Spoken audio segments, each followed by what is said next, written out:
Hello everybody, it's Wednesday and today is a very special stream. A little bit of a warning guys, I drank too much coffee this morning so my hands are like jittery.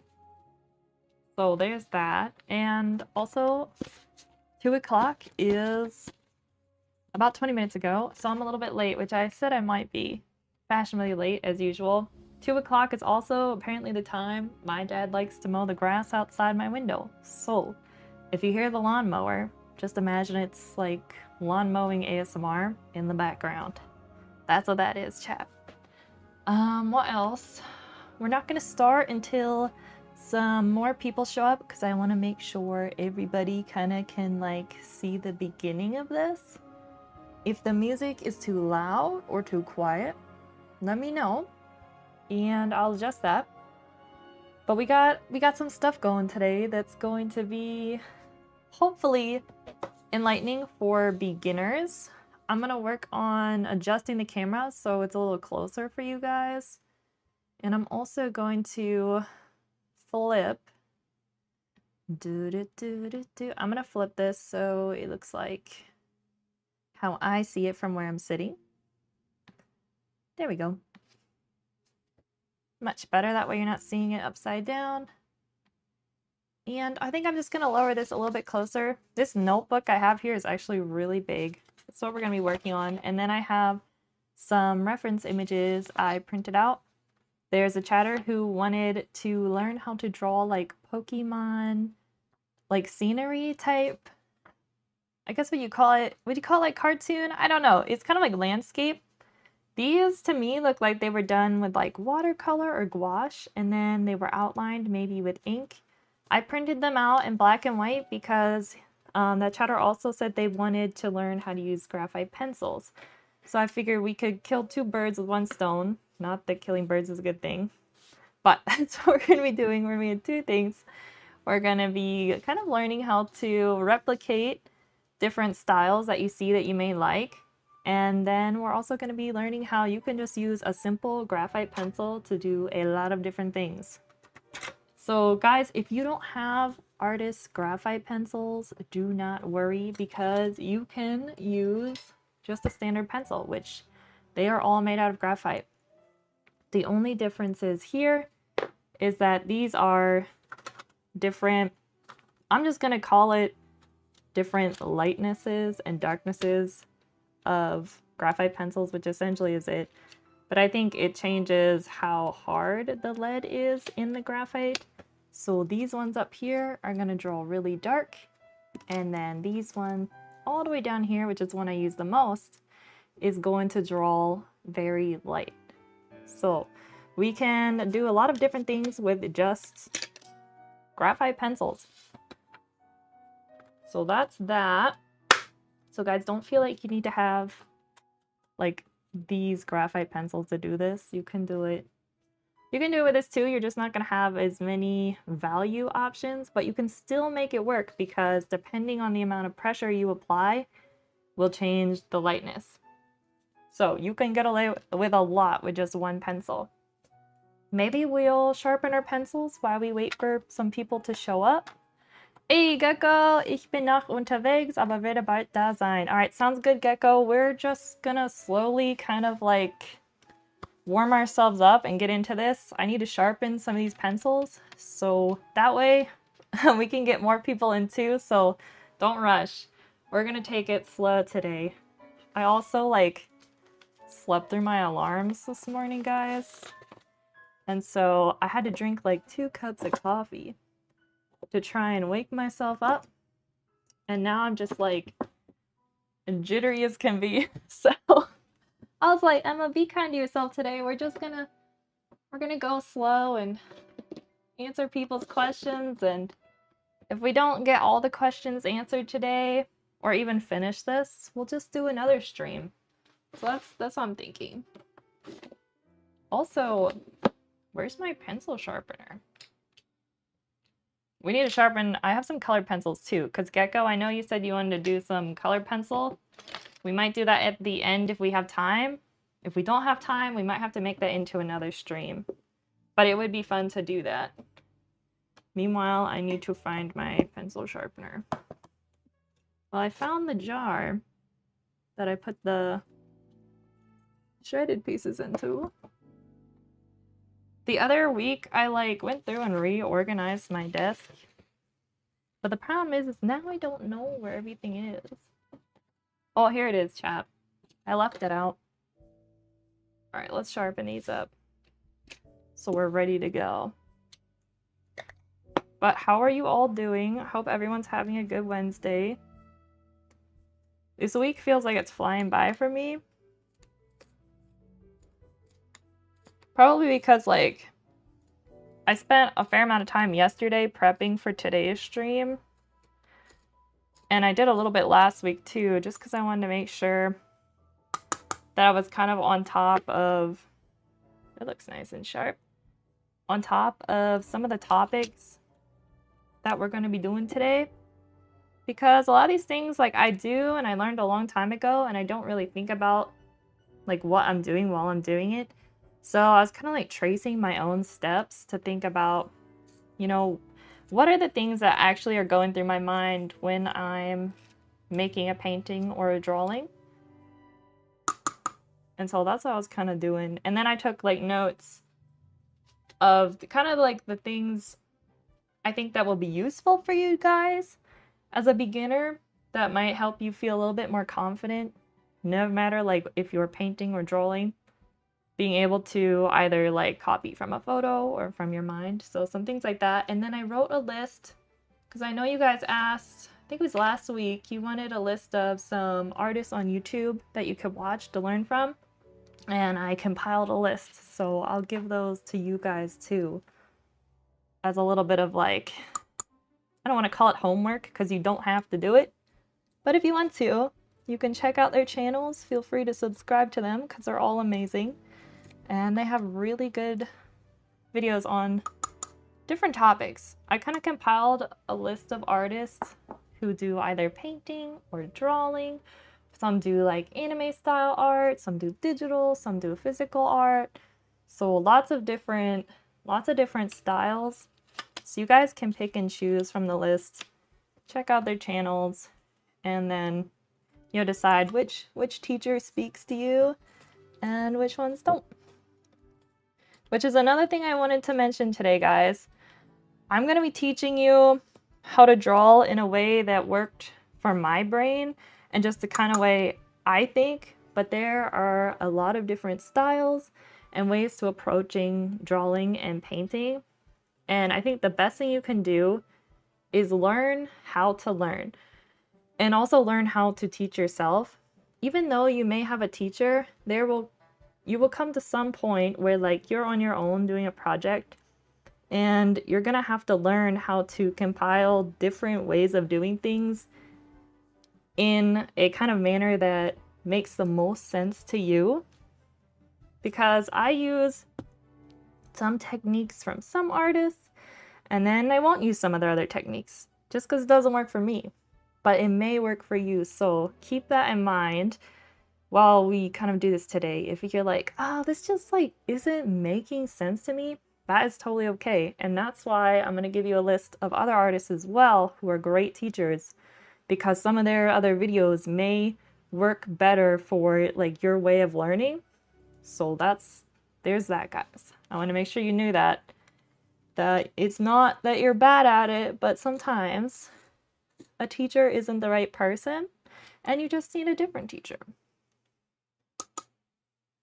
And it's also fun to try different teachers. I encourage that as well, not only in the sense that, like, they may not apply to your learning style, but also in the sense that, you know, each teacher might have a different way of doing things that the other one would not have thought about. So watch a lot of different people, guys. Learn from everybody, because there's something valuable, I think, in what every, like, artist might have to say. Or at least that's what I found, guys. I've watched some of the most, like, amazing artists, and I've learned things from them. And then I have watched artists who are, like, just beginning, and sometimes they'll say things, and I'm like, man, that is, like, genius. And so it doesn't really matter what level.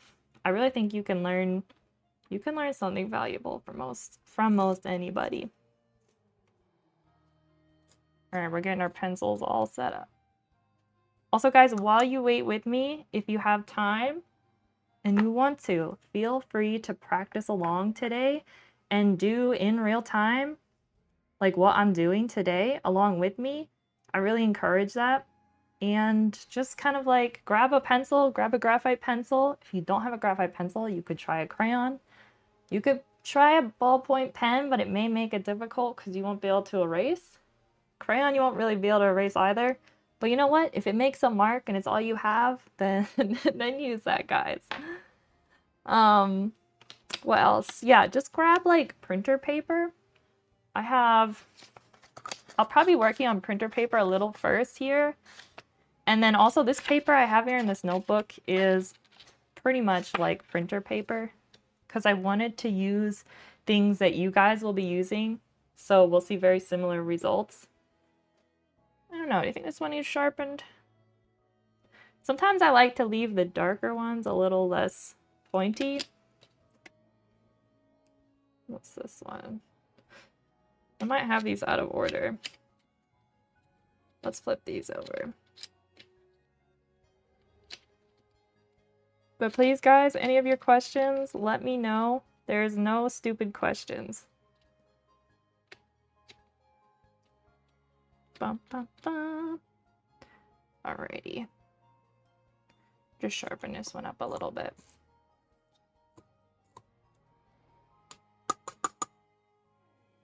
That seems good. Alright, I think these are all pretty good. I will sharpen this last one though.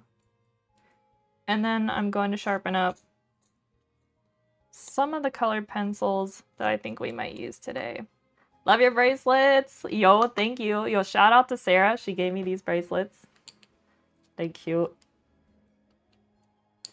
Sarah, we are doing a little kind of like tutorial / intro to graphite pencils today. So if you have a graphite pencil and the time and a piece of paper, feel free to join in.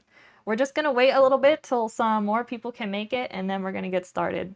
So we're just sharpening pencils and yapping until then. That's all we're doing. This looks like a graphite pencil from a different brand. That was some reason with my color pencils. I don't really know why. Alright, chat, we're probably going to need this little guy here. Looks like he could use some sharpening. Looks like I broke the one on this one. I'm excited. I have AirPod in at work. I'm listening in to help myself stay regulated. Let's go. Yo, don't let your boss catch you. Alright, I think these are all gonna need a little bit of sharpening. And we can sharpen as we go. And again, these are old. And these are pretty, like, these are cheap brand coloring pencils. These ones don't even have a name. I don't even know where these came from. So guys, we're going to use colored pencils. If we get to that today, they're going to be nothing special. These are going to be something you can get at Walmart, something you may already have on your shelf somewhere. So we're going to do that if we have time. We'll see how far we get.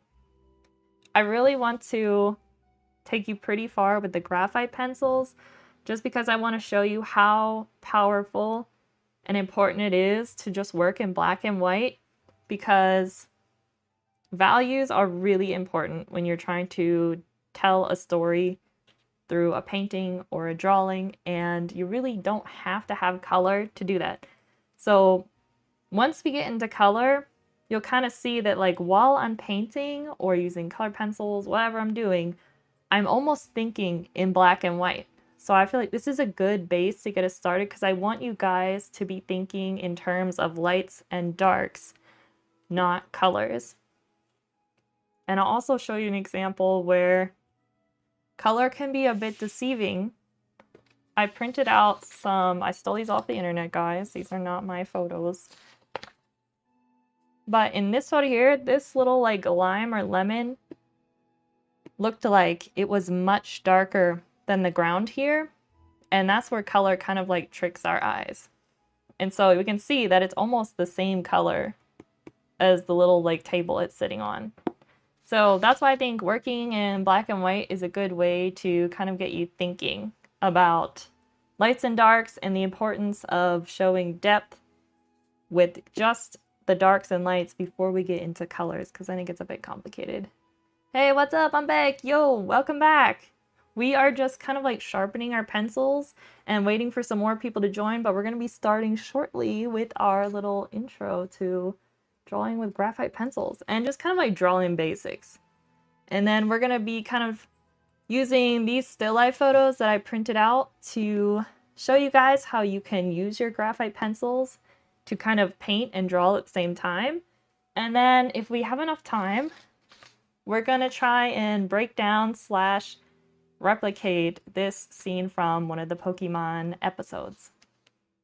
So it's going to be probably a long stream and a whole lot of information, but if you're a beginner or if you just want to see me draw some stuff, that's what we're doing today, and it may be interesting. But that aside, how are you doing? I hope you're having a good Wednesday. We've made it halfway through the week, guys. Ooh, I'll make sure I don't snap this. I broke the lead on this one before. These are really, really cheap colored pencils, and they break really easy. So hopefully I don't keep snapping it. We may have to find a different shade of yellow. Alright, that seems good. Stick that one back in.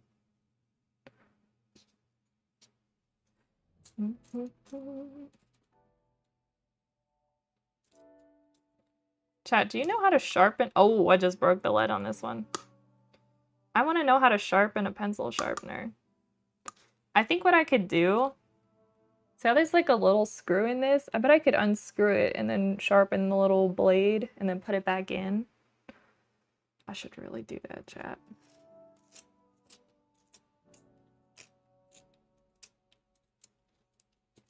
Alright, this pencil. Bro, this one ain't having it. It's like breaking. I like the digital pencil because they don't need to be sharp, and then never ends. Literally. Guys, digital is so nice in many aspects where, like, I have to say, I get very spoiled. Alright, this one I did a terrible job on, but we're gonna say good enough. Because we're making a mess, and I think it's just gonna keep on breaking. Also love digital because, like, Control-Z, undo.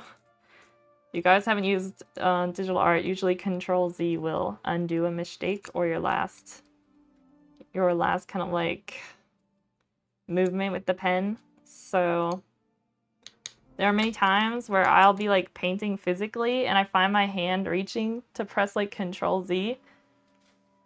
Yeah, that's when I know I've been on the computer too long. I'm like, oh, I'm just gonna undo that. And I'm like, there is no undo. Oh, the lead just broke on this one too. I don't recommend Craze Art Brand, guys. I don't know where we got these, but this is not ideal. These keep breaking.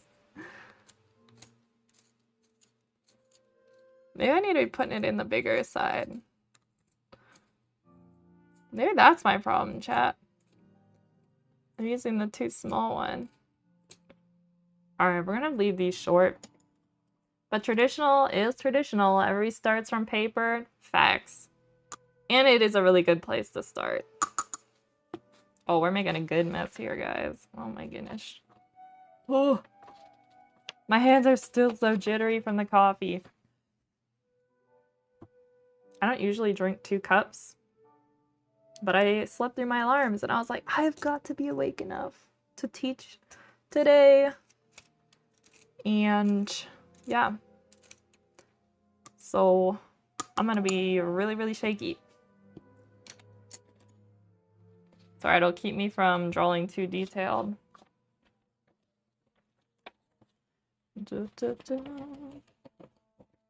All right, I think we're good there.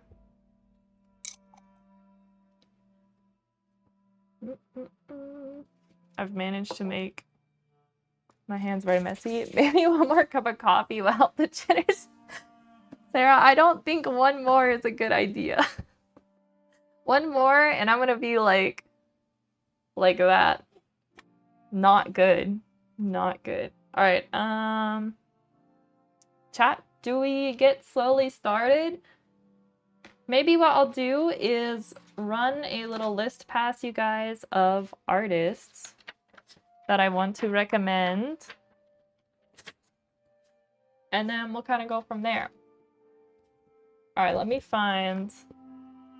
I wrote the list on my little notebook, like super scribbly, so I'm not going to show you that list. I'm going to just rewrite each name for you. And then some of them I did write down. I only have just recently found their channel, so I don't know too much about them. But if you guys want to check them out, I thought they might be kind of cool. Where's all right, chat, we need paper. All right, we'll use this. I was printing. This is a cool website. This is side topic, guys. This is a cool website. They have a free version. You're limited to how many fonts, but you can create your own font. So you draw in each letter, and then, see, it shows you a letter you're supposed to draw in. You scan it with your phone or camera and put it into the website, and it will create a digital font for you. Really, really cool, and I was doing that for the children's book. All right, let me grab a Sharpie so it's really easy for you guys to read. All right, first artist I'm going to recommend is an artist I literally love, look up to a lot. His art style is just so beautiful. He's really good at making like cartoon characterized like versions of characters from photo references of real people. Absolutely love his style. I really like his workflow, and I just like the way he simplifies things. It's me. It could be you. It could be. But first, we're going to start, guys. These are going to be what you'll look up on YouTube. This is like their channel name I just wrote down. You'll have to go to, if you want to follow them on Instagram, I'm sure they'll have it listed in their YouTube, like, bio? Is that the right word for it? YouTube description, probably. All right, so the first one is Kesh Art. Highly, highly recommend them. Yeah, his stuff's so good. Also follow him on Instagram. I follow him on Instagram, and he does a lot of really good reels, kind of talking about his process and just everything. So if you're into doing characters, honestly, I kind of recommend him even if you're not interested in drawing characters, because he has a really great way of showing you how to break down complex like shapes and kind of like stylize them into your own style. So really like how he simplifies things.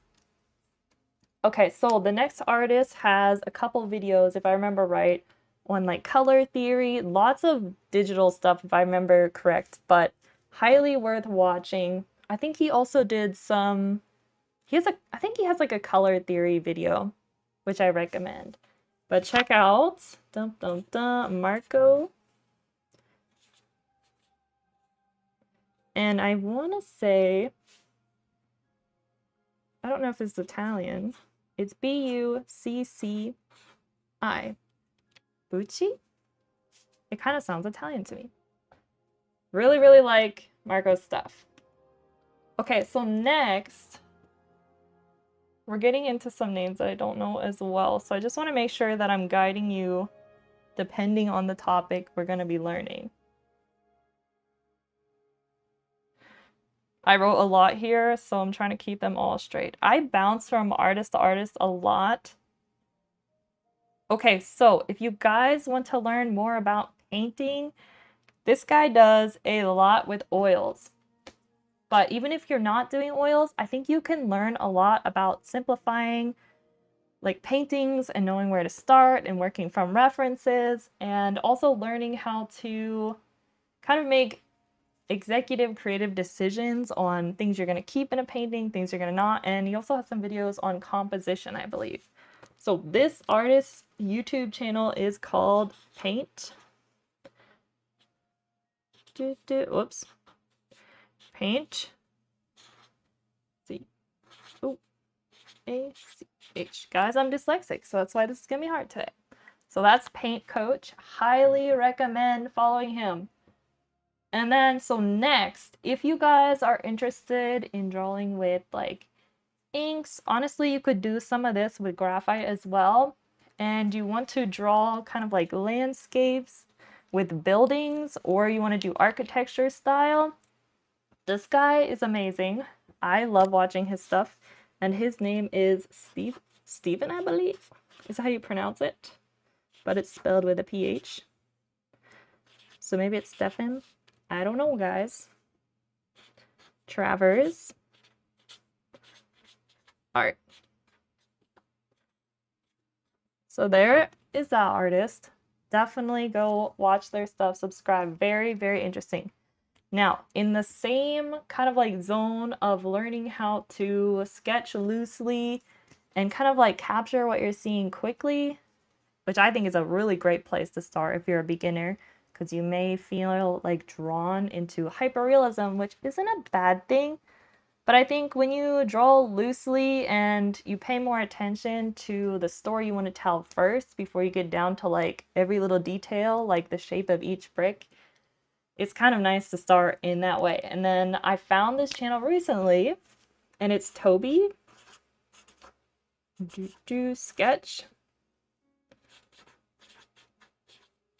Loose. So it's literally in the name.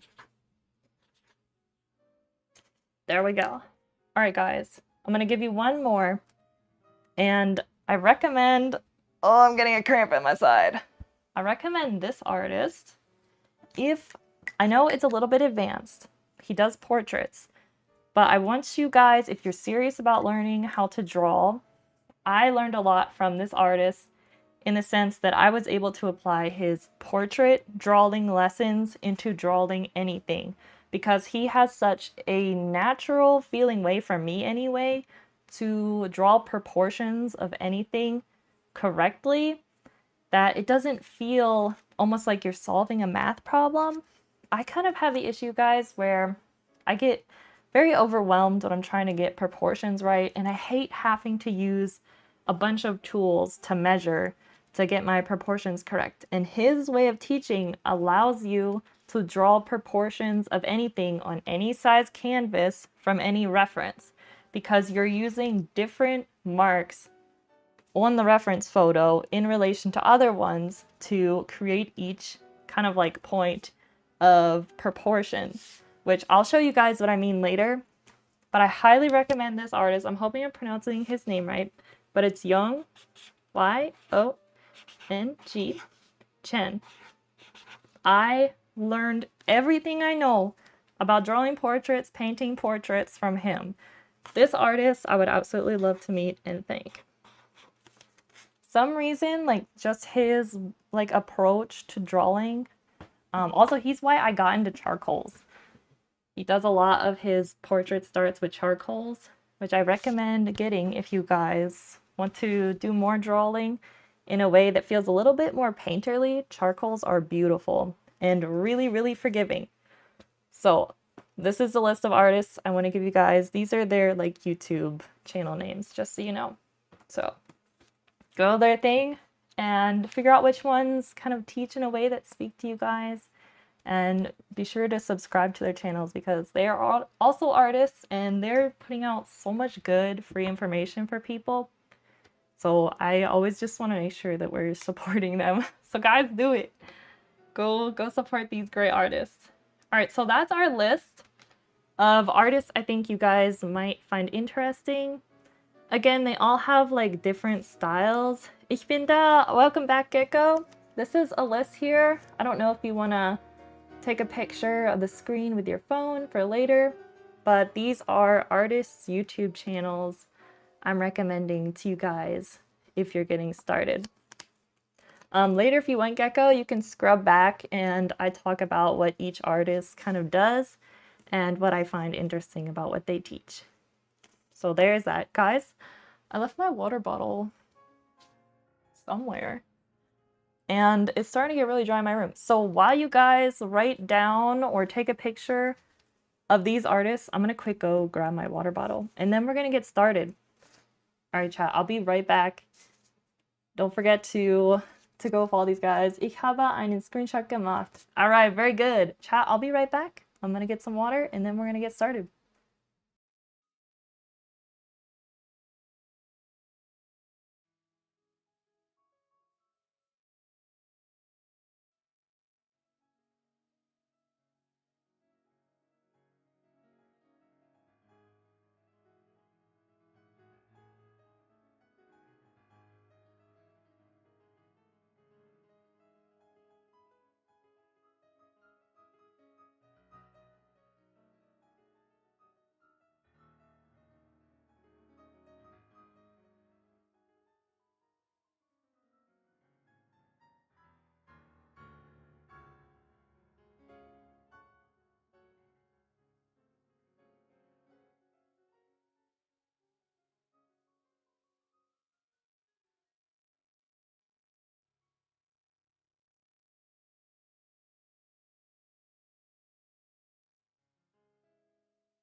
All right, guys, I'm hydrated and ready to go.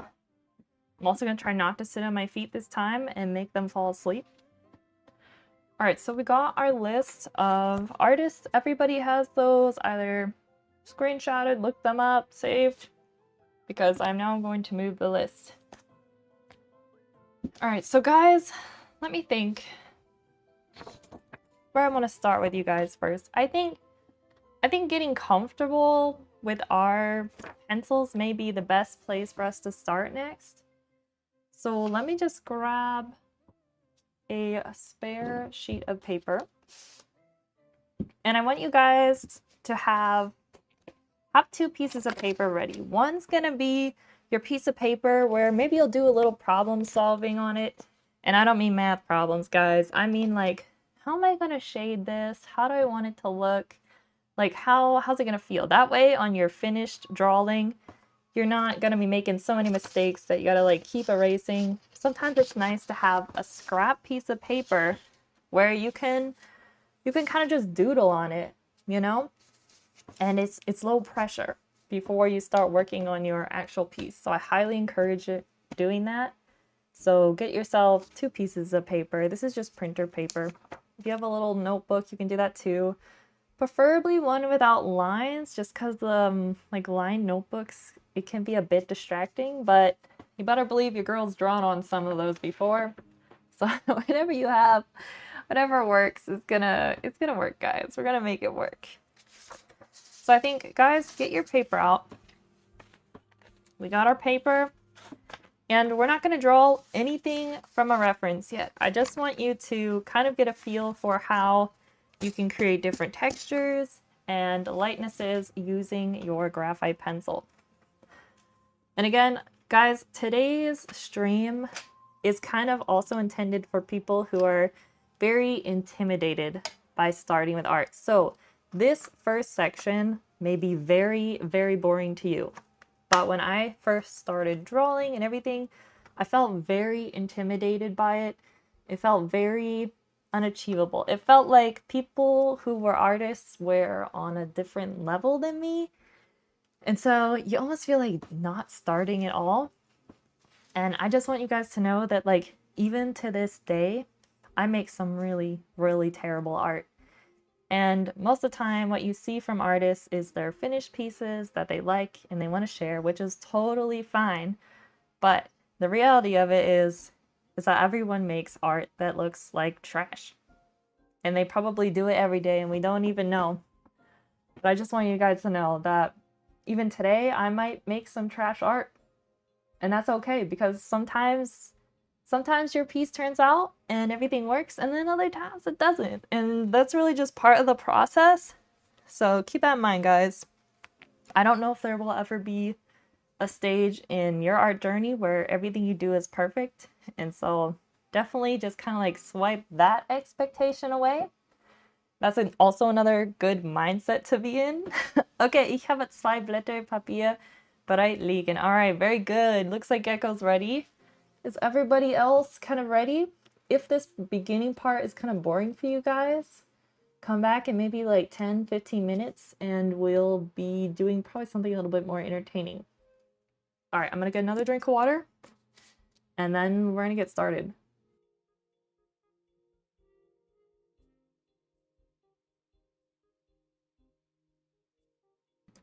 I have like the ceiling fan running because I couldn't run the air conditioner and it just feels like it is drying up the air in here. All right, so guys, just to get comfortable with your pencils, Gecko, I don't know if you have like the different hardnesses with your graphite pencils, but we can play those as well. But I recommend just kind of like practicing holding the pencil in different ways, putting marks on the paper, just scribbling if you want. I know when we were kids, like, we like to make like little tornadoes. All of that is good ways to just kind of get like comfortable with making marks. It's low pressure. We're just doodling. Guys, I gotta lower the camera because... Alright, everyone, hold on. It's about to get crazy. I want to make sure you guys can actually see. Ich habe eine HB2 Bleistifte. Alright, I'll use the same one you're using, Gecko. Let me just... Oh my gosh. Lower dish here. So you guys can see what I'm doing. I want to make sure that every little detail is visible for you guys. Bum, bum, bum. That way you guys aren't missing anything. Alright, let's see how that looks. Yeah, that's better. Let me just put the level on this thing to make sure. Chat, did I lose my level? Oh, here it is.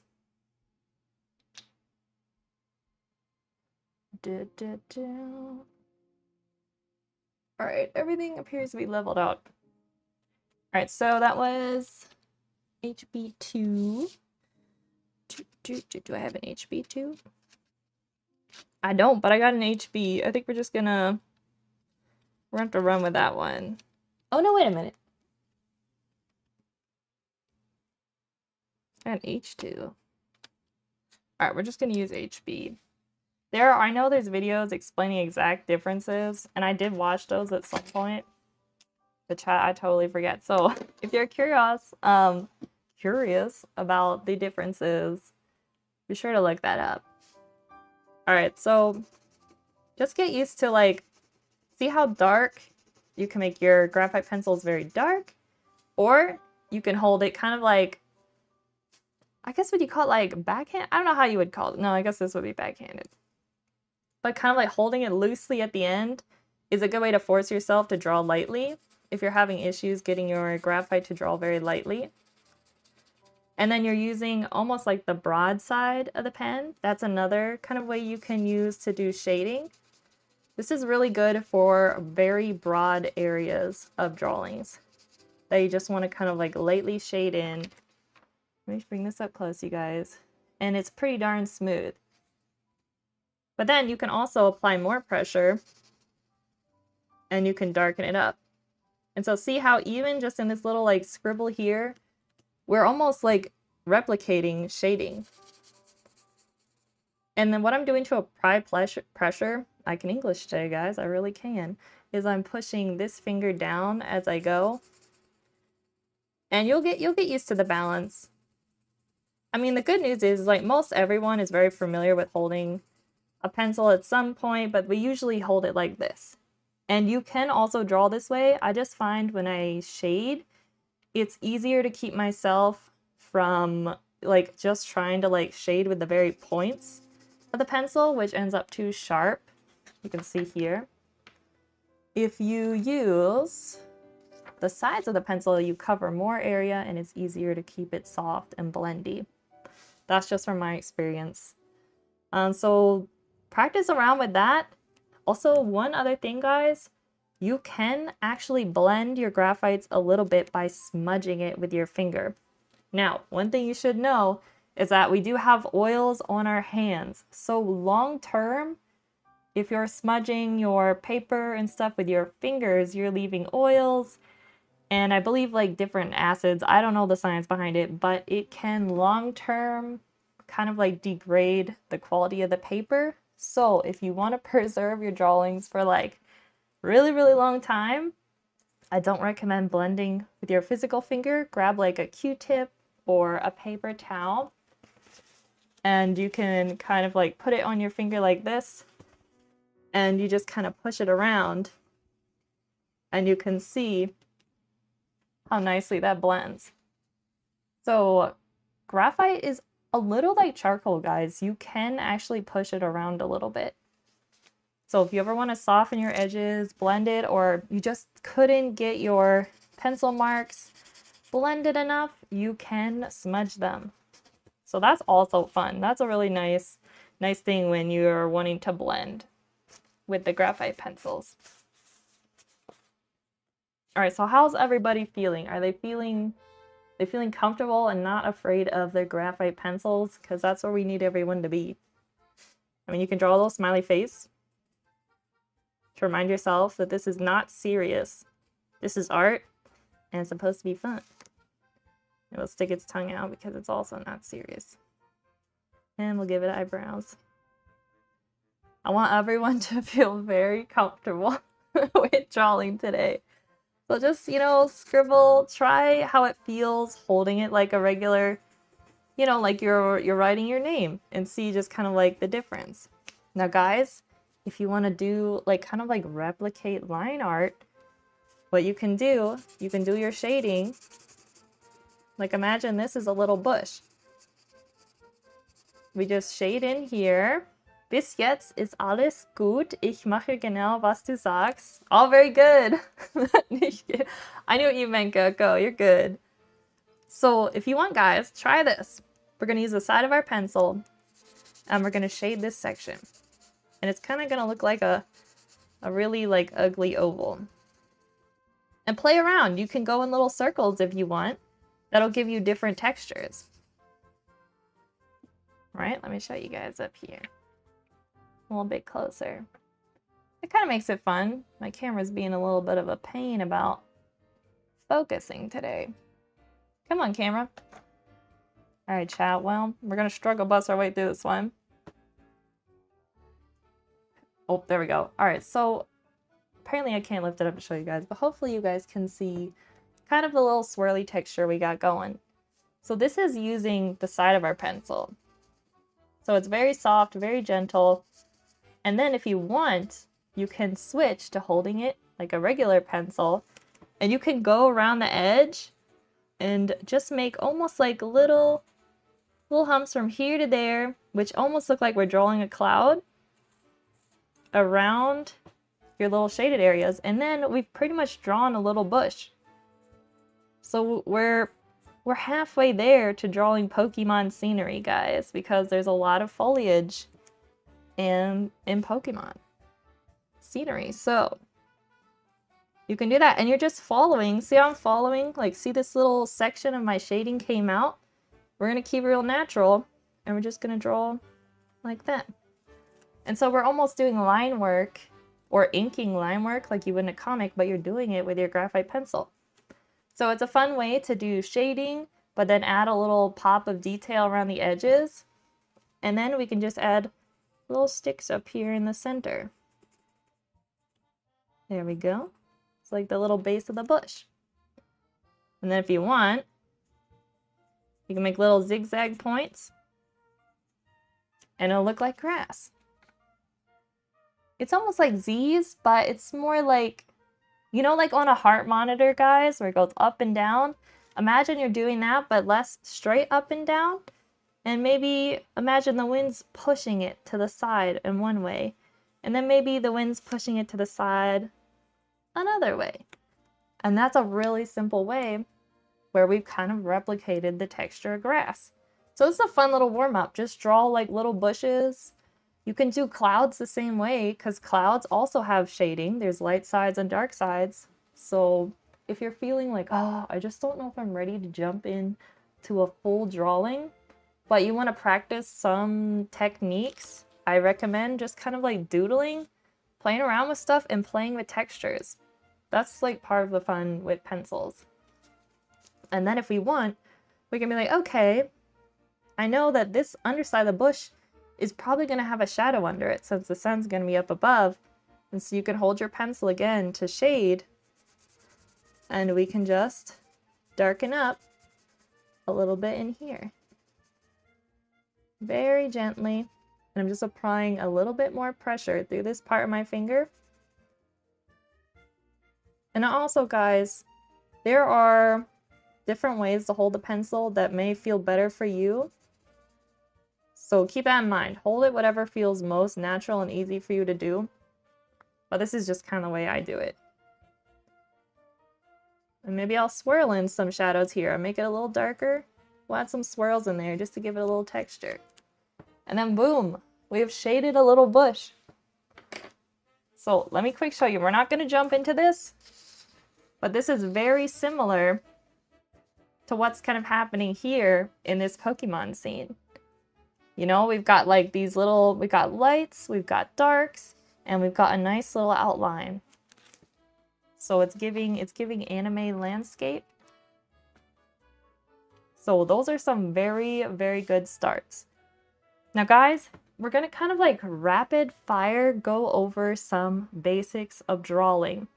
Now the artists I recommend have some more in-depth ones that I really recommend checking out after watching my stream or whenever you have time.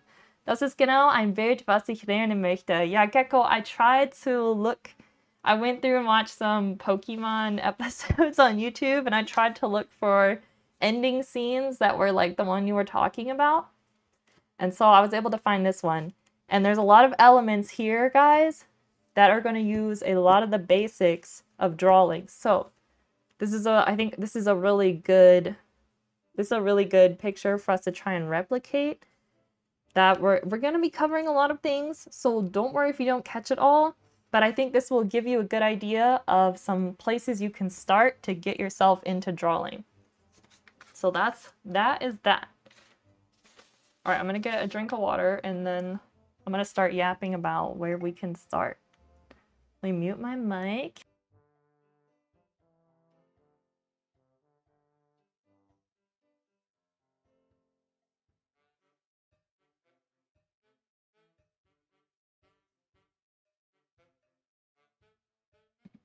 All right, guys. So there's a couple different things I think about when I start drawing, depending on what I'm drawing, right? So some of the things we have to be careful when we start drawing is our brain wants to tell us what we're seeing. Like everybody knows how to draw a cloud. Everyone knows what a tree looks like. Everyone knows what an apple looks like. You know, like an apple's, it's round, then it's got, you know, the stem out the top, right? And a cloud it's fluffy like this. And a sun goes in the corner of the paper and it has little sun rays like this.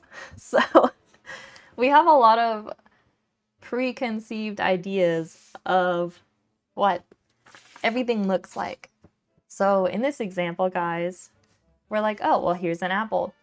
And here, I believe was a lime. It's either a lime or a lemon. I can't remember if it was yellow or green. Or like a banana. It's like, oh, a banana, it's like, it's long and it's curved and it's got the little stem and it's yellow, right? So those are like, they're true things, right?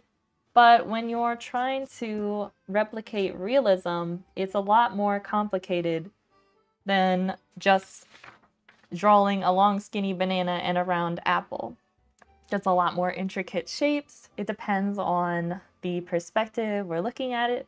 And so we're going to talk about how to think like an artist so that you can replicate most anything you see either in real life or from a photo reference, and so that you have those tools to see in a way that's not your preconceived ideas of what a banana or an apple is, but the way you're actually seeing the shapes and the physical, like, mass of the objects. So there is that. Some of the different techniques I use, like if I was looking at this picture here, I'm going to be looking at multiple things. And one of the first things that I kind of think about, guys, is I'm thinking about the basic shapes of it. So here I drew out, let me block these so you guys don't see too much of the spoilers of what we're going to be teaching next. But you can see here, guys, let's see if I can make my screen a little bit brighter. Pause, everyone, while I try and fix. Let's see if I can fix this. Blending mode. I was hoping I could have... I don't want it to be too dark for you guys. I want you guys to be able to see what I'm doing. All right, I'm just going to go through with darker lines and draw in what I did here earlier. Can everybody see what's drawn on the paper all right? Let me know if you're having trouble seeing. I do have sunlight shining on my laptop screen, so it will make it a little bit difficult.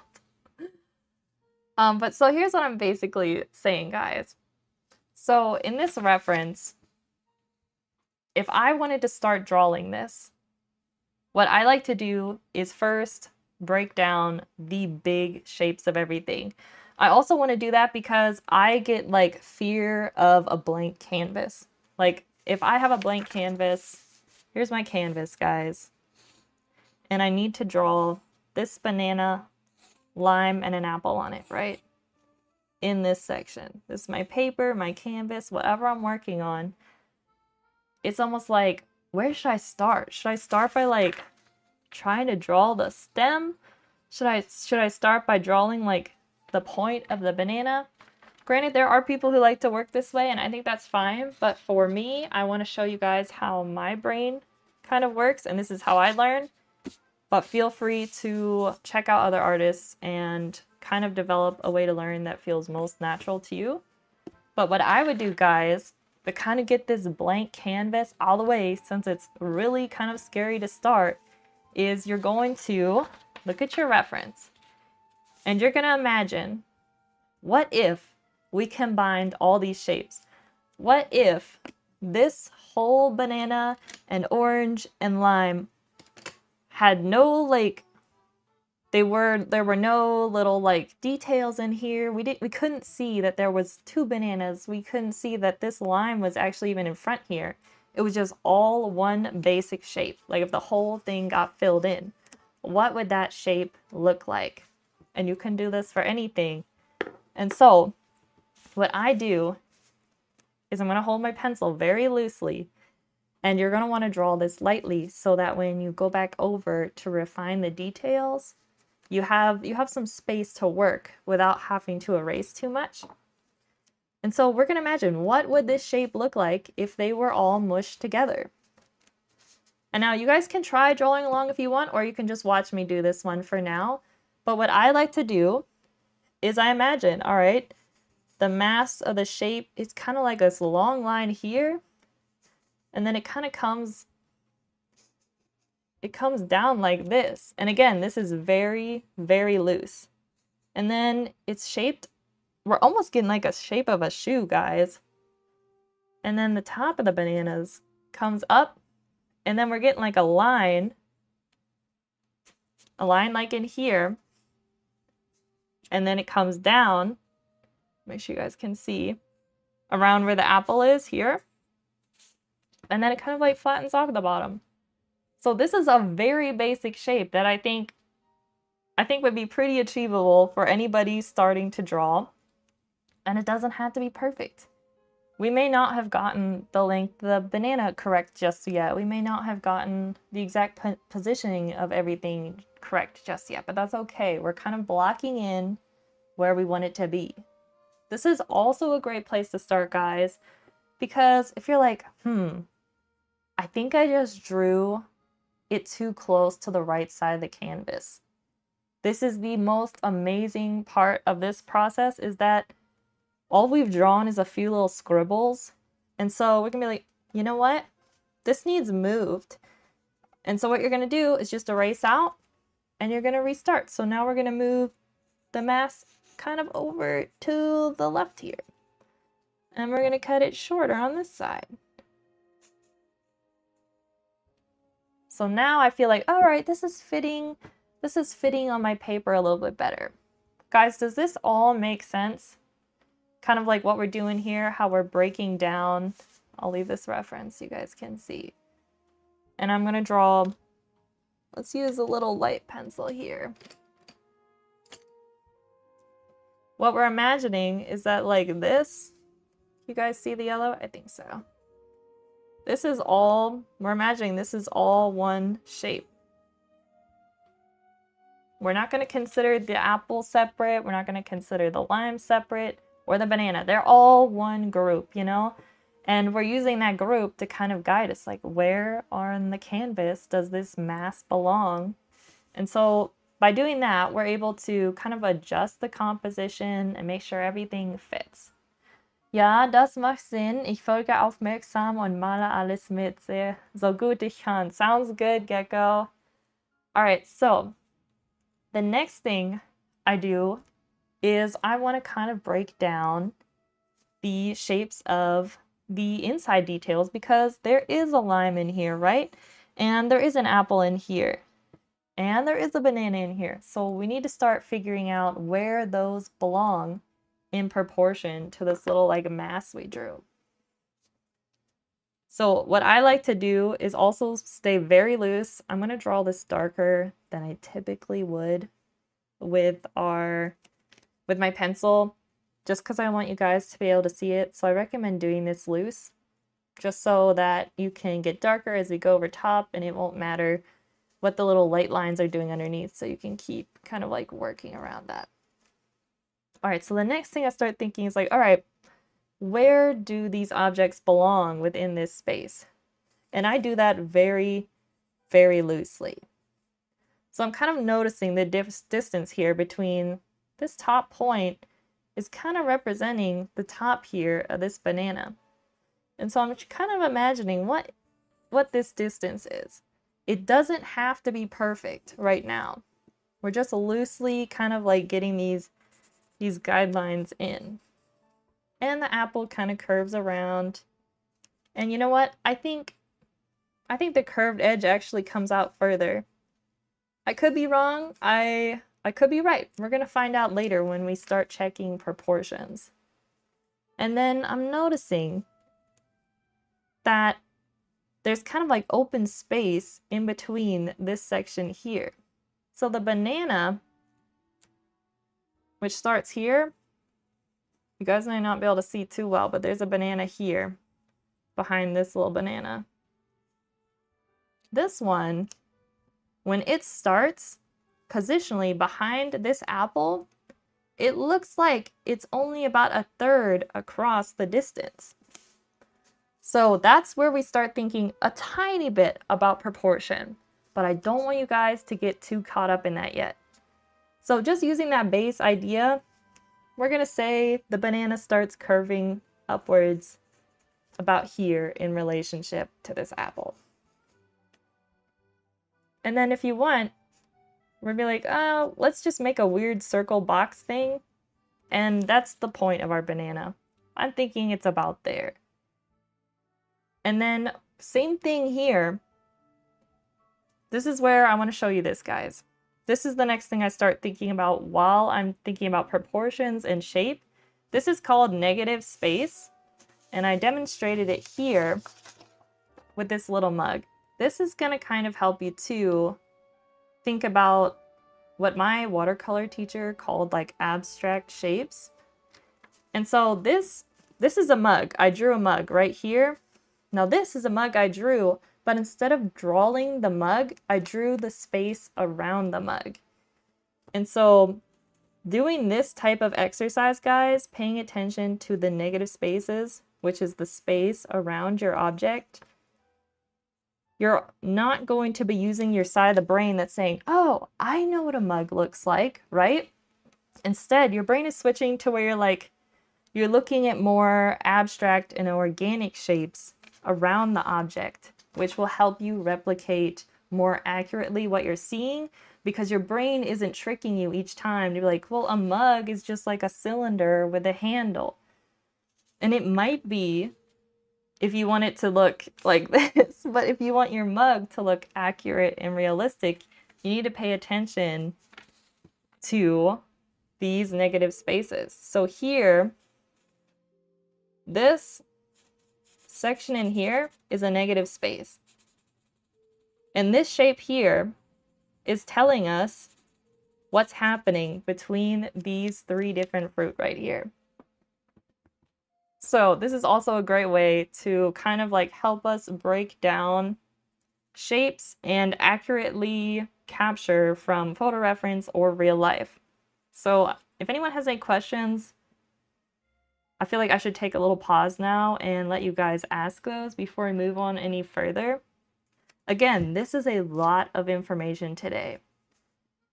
I highly recommend, like, this is what I used to do in the beginning, guys. I would print out photo references like these, and I would just do drawings where I was painting the negative space.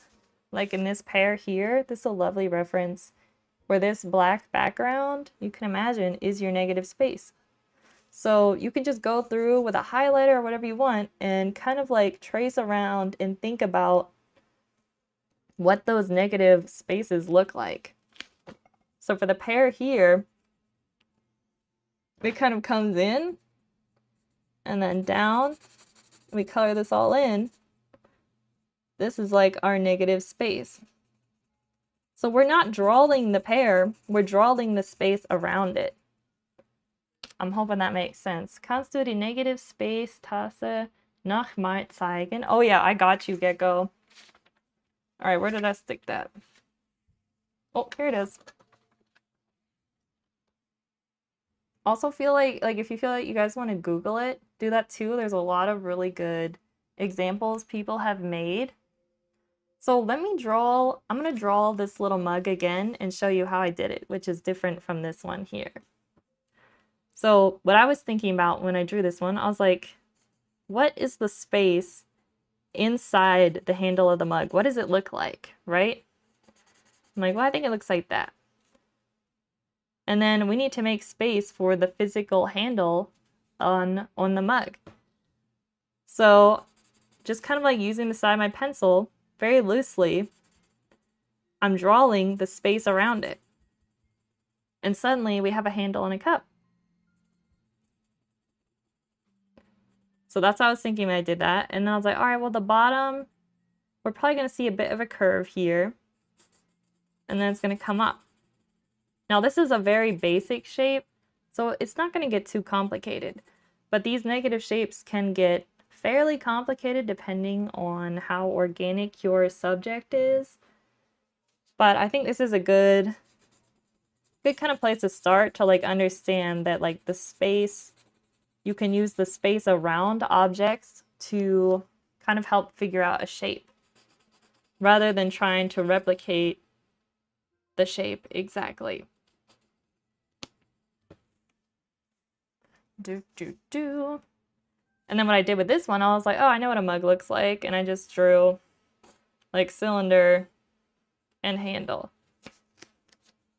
But when I do it this way, I find with my brain is that my brain's like, oh, you're drawing a mug, you know, it's just a cylinder with a handle. But with this one, if I was looking at the photo reference, hypothetically, we have a photo of a mug, like maybe we're seeing more of the top, maybe we're seeing more of the bottom, you know, maybe the handle's actually wider at the bottom, and the space in here is going to kind of tell me more of that information without me making those assumptions just because I'm like, oh, it's a mug.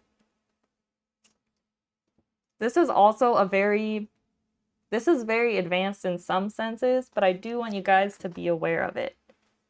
Because I feel like it does help when you're trying to, because at get-go, I know you wanted to draw pictures from photos, and so I have found practicing negative space and learning about it really helpful for me anyway, when I'm trying to break down realism and trying to like make it accurately. Now guys, if you're doing like cartoon style stuff, you don't have to follow everything 100% how you're seeing it.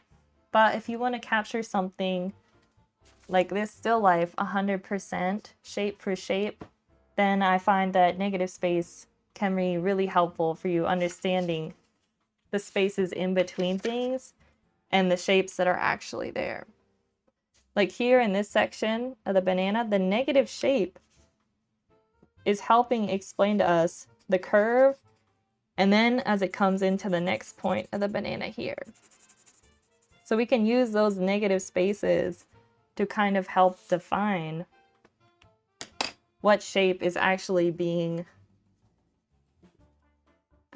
seen. Just erase those there, but I do want to use this reference. Again, I probably should have printed too. Does that make sense, Gecko? Chat, this is my first time teaching, so have mercy on me. Okay, ich verstehe es, aber es ist ganz neu für mein Hirn und noch schwer umzusetzen. Aber die Tasse habe ich halbwegs hingekriegt. Oh, very good, Gecko. Very good. Yeah, and again, Gecko, this is, I'm kind of giving you guys like a really like hard crash course. We can do a lot more streams like this for you guys. But I just want you guys to be aware of these concepts. It doesn't necessarily mean you have to be like doing them right now. That's why I want to make sure you guys, you know about them, and maybe if you want, you can look them up and give them a try. But don't feel like you need to be really good at it right now, or even like doing it at 100% right now either. I just want to show you guys some of the things that exist in drawing basics and trying to draw from photos and references. So make sure that you're not, don't don't feel like you need to perfectly, you know, have this concept down, because this will take a long time to learn. Even now, guys, I still struggle with some like times where I will make assumptions about objects that I'm drawing and I'm not paying attention to what the actual shapes are there. And I have to remind myself to go back to these basics and think about the negative spaces around objects and what I'm actually seeing. So guys, don't feel intimidated. I don't want you guys to be like acing this. I just want you to be aware of these concepts. Okay, so let me get another drink of water. If anyone has any questions, put them in chat and I'll try to answer them.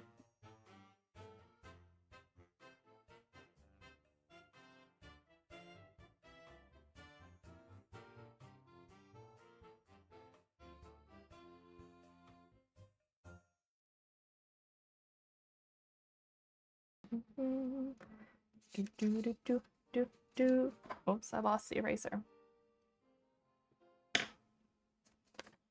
Alright guys, where did I stick banana reference? Again, you guys don't have to draw along with this one. I'm just kind of using it to explain kind of like what my brain does when I'm breaking down a subject.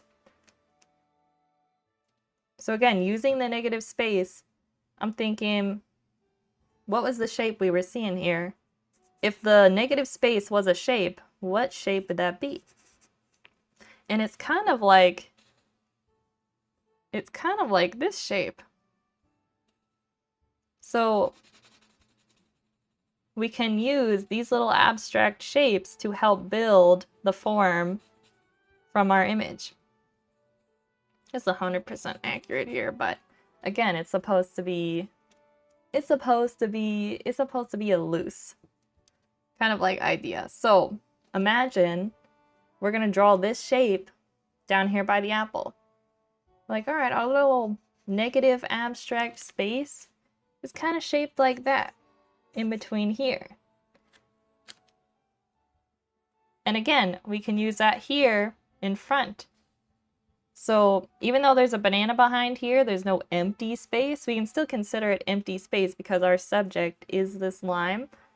I'm gonna be like, all right, the space in between here and here kind of looks, it looks like this. So it's wider on this side. And so if we drew that in, let me get rid of this shape.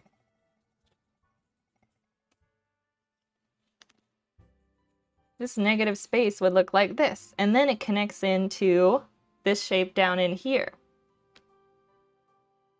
All right, so we're like, it kind of comes like that.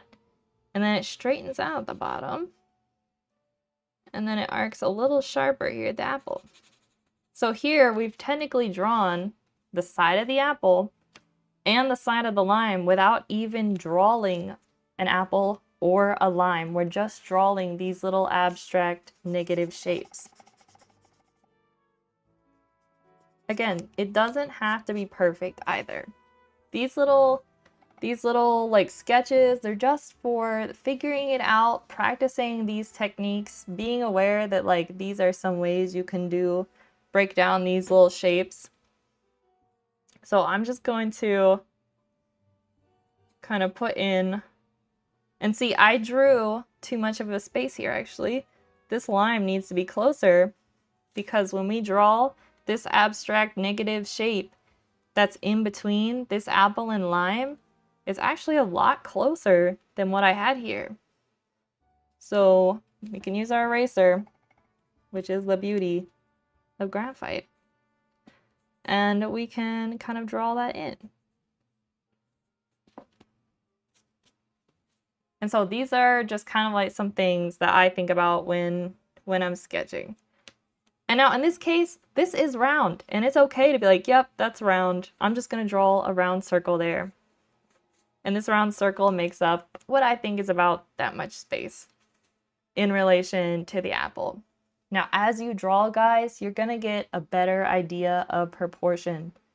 You're not gonna get it right the first time, like I didn't, like the space between the apple and the lime needed closer, but that's totally okay.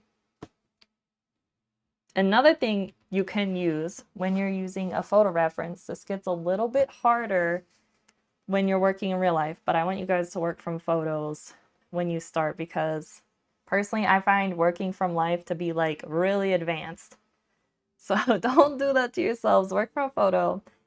And what you can do, you could be like, what direction is this line moving in? Like here on the top of this banana, right? Like how do I know how steep this little arc is?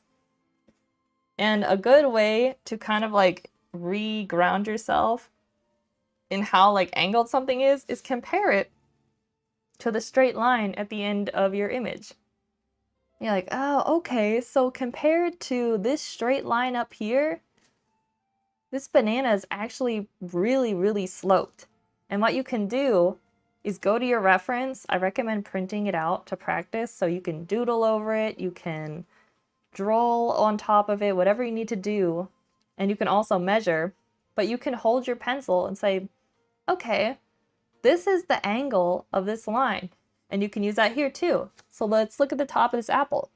It may look like it's straight across, but if you compare it to straight vertical here, we're actually coming off just a little bit in this section. So we went straight across, there would be a little gap under here. So this apple is actually very slightly at an angle that way. And so use your pencil in relation to this straight line up here to kind of give you an idea of how different angles are going to be. So that's another trick you can use, guys. And you can even use that in the beginning too. Use it anytime in the point of your drawing. If you ask yourself, how steep is that line? Which way is it actually pointing? Just stop, measure, get an idea, and then try and come back and replicate it. So you can, let's straighten out our little drawing here. And then straighten out our reference. Looks a little crooked for you guys, sorry. And so we're gonna say, all right, this is the angle here. And we're gonna try and hold it in place and move it over here to our other image. So it looks like I got mine about right, so I'm just gonna leave it. But if yours is really off, you can just adjust it then. So I think I did the apple wrong. The apple I made really straight up top. So I'm gonna erase it. And I'm gonna say, you know, it's slightly kind of pointing down on the right side. So you can just draw that in. And you don't even have to measure. Like, again, this doesn't have to be perfect. This is just our base. So guys, I'm not sure much further I want to take this little banana because this could be a whole study session for us. But just try loosely being like, all right, this shape's here and here. And it doesn't have to be perfect. Like, I've made some mistakes on this one. But this little reference, I only took this picture because I wanted to show you guys some different things I think about when I'm looking at a photo reference, but we're not doing this today. We can do a still life another day. But those are just some things to think about and maybe look up later if you want to study them specifically, like how to draw using negative spaces and how to simplify subjects into big shapes. So very, very important stuff. Guys, are we all following along? Would you like me to break down this one into basic shapes before we move on? Or would you like to kind of get started maybe on the Pokemon scene? I want you guys to let me know where you're at and we'll go on from there.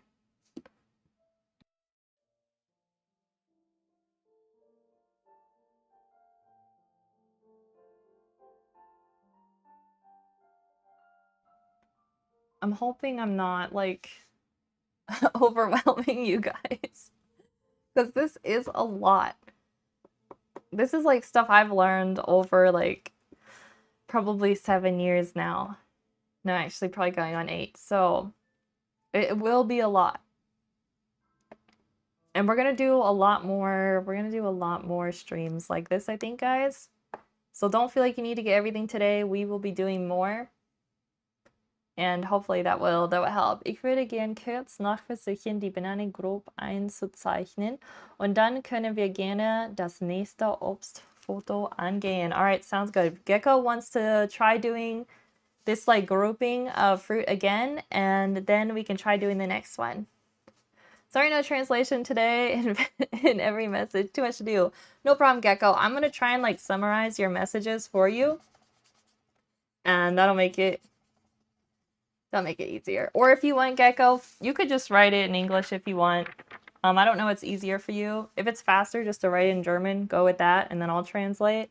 Whatever is easiest for you, because I don't want you to have to keep translating for yourself. All right, so let's make a fresh start here. Let's go through this one again. Let's go through it again, because still life photos are a really great place to start. All right, do I want to put it on my left side or the right side? Let me put this somewhere where I won't move it, because I don't want to be adjusting this too much for you guys. I made the camera ever so slightly this way. Here we go. All right, everyone's got their photo reference. You guys straighten it out a little bit. Got it a little bit crooked. All right, I'm just gonna do... How far can I move? I don't want to draw out of scene for you guys. I'm gonna pretend this is my little canvas. Also, feel free to draw very small thumbnails. This is also a technique artists use where they will paint little thumbnail versions of their paintings to kind of problem solve and figure out their drawing before they even like take it any further. All right, so again, we're thinking in mass shapes. And guys, I'm just gonna draw with a light yellow colored pencil to kind of show you. Hopefully you guys can see. Like, we're imagining this whole area in here is one big shape. And don't worry about the spaces in between. Like, if we simplify this down, like if I took a scissors and wanted to cut out just the fruit in a very loose manner, like it's just gonna arc from here to here, up along the banana, up to the point, and we just get this almost like shoe-shaped, kind of like shape, which is the mass of our objects here. And by doing this, when we replicate this kind of like mass grouping, we can decide where on the canvas we want it and how big it's gonna be. I feel like I almost need to tape this down because we're casting a bit of a shadow. Let me put this on the end. There we go. All right, so again, draw very loosely, and we can use our pencil. Be like, this line, it's looking like it's pretty steep. Like, compare it to the top of the screen, guys. This is almost a perfect straight line up here on the top of the screen. And we're turning the pencil down. So we're like, this is a pretty steep line. So we can bring that over to our paper. And look, I drew mine too steep though. It's not quite as steep as I had. So I'm just gonna erase it out and draw it less steep. And then I'm gonna say, you know what?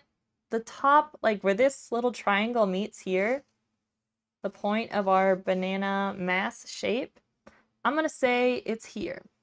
It may or may not be here if we were trying to perfectly, you know, like draw this in, but that's not the point. We're just gonna kind of like loosely put this in. And then this arcing line, we're trying to imagine, like this is one big shape from the point of our banana to the edge of our apple, like our mass shape here, we're getting like this kind of angle. So you can bring your pencil over again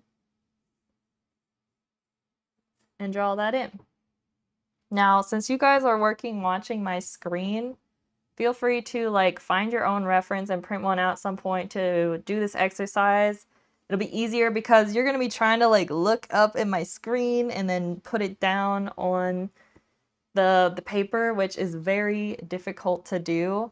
So don't worry too much about that, guys, but I want you to know that like you can use your pencil to measure angles. But don't worry about getting the angles too correct today, just because it's difficult for you guys to look at the screen and then down and measure it out on your own thing. So don't worry too much, but I want you guys to be aware that's a way that you can do it.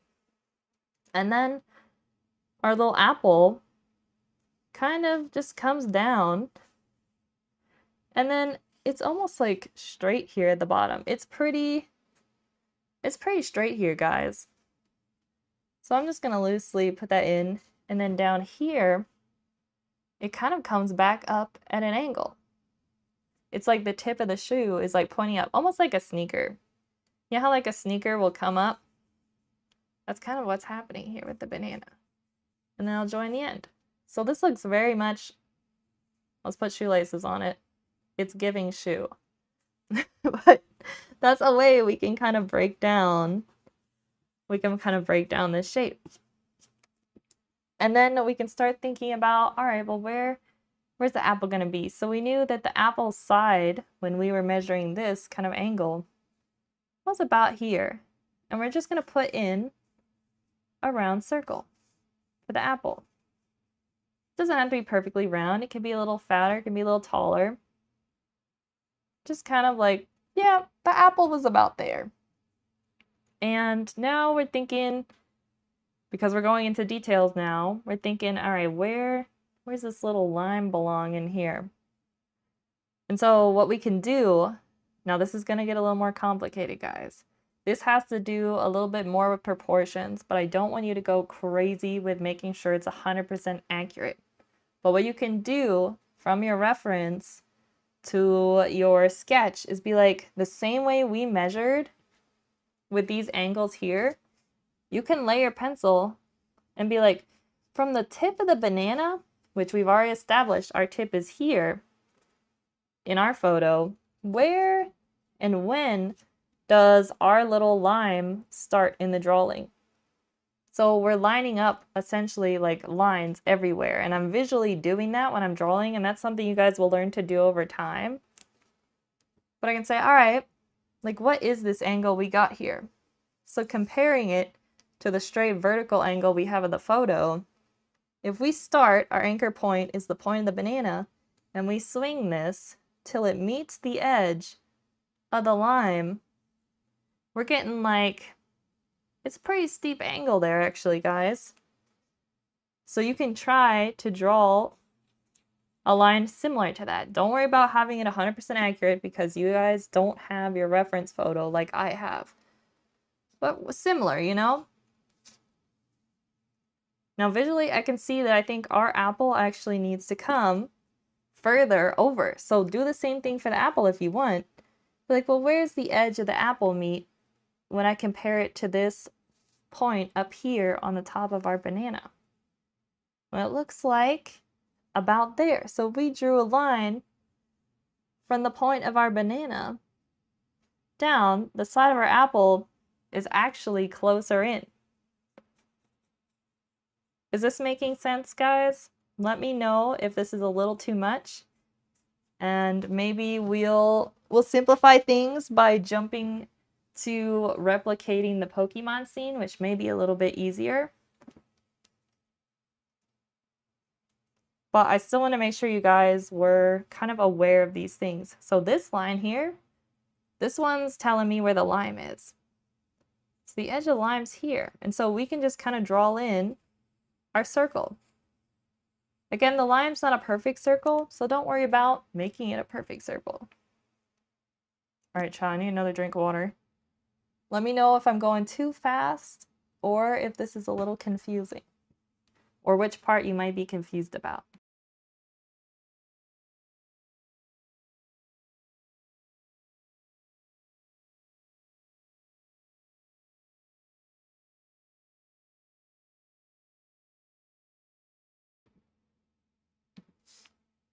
I think as I continue to like do streams like these, I'm hoping that I'll get better at explaining different topics for you guys. But we're on our first teaching stream, so I'm learning along with you guys. There's like, it's easy to do something once you know how to do it, but it's another thing to teach it. And this is a skill I would really like to learn, so you guys are also, you're helping me out by giving me this opportunity to try teaching. So the more questions you have, the better, because, you know, then I can try and think of ways to explain it to you in a way that makes sense. Let me find where to stick our reference for the Pokemon scene. Now, we're not going to go crazy when we do the Pokemon scene. We're going to try and very loosely replicate it. I don't want a perfect replication. I just want to show you guys how you can use an image you like from like an artist or whatever, and then try to replicate it in your own way. Now, I understand it, but I can replicate it the best if I also have a photo right here. Yeah, definitely, guys. Try printing out your photo references later and giving it a try.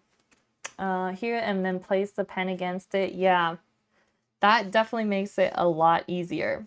So definitely do that, guys. But these are the techniques that you can use to measure. And so right before we move on though, guys, if you're trying to figure out, all right, well, how wide is our little line here, right? Well, let's use our anchor point of the banana again. And we know that if we were to follow this line, this will reach this top part of the line here. And so if we do this over here, we can see that we're close with the line. That's about like here. So this is part of problem solving, like proportion and how each object relates to another one in your reference photo. So I'm hoping that all kind of makes sense. We will definitely do something like this again. We'll take a still life from start to finish. But these are just some basics I wanted to show you guys. All right, so now when we're talking about copying, which technically this is, guys, it's okay to copy other artwork, but you can't claim it as your own or sell it. Like, you have to give the rights to the artist you took it from. I even recommend, if you're not selling it or whatever, you post on your Instagram, make sure you say like where the original was from. So like here in this case, I'd be like, this was originally from, you know, Pokemon whatever episode, this and this. So you're giving credit to where it came from. Make sure you do that. All right, guys. I think, how do I want to start with this one? The same way we started with the banana, we can start with this scene here. So I think I'm going to lift my camera up a little bit.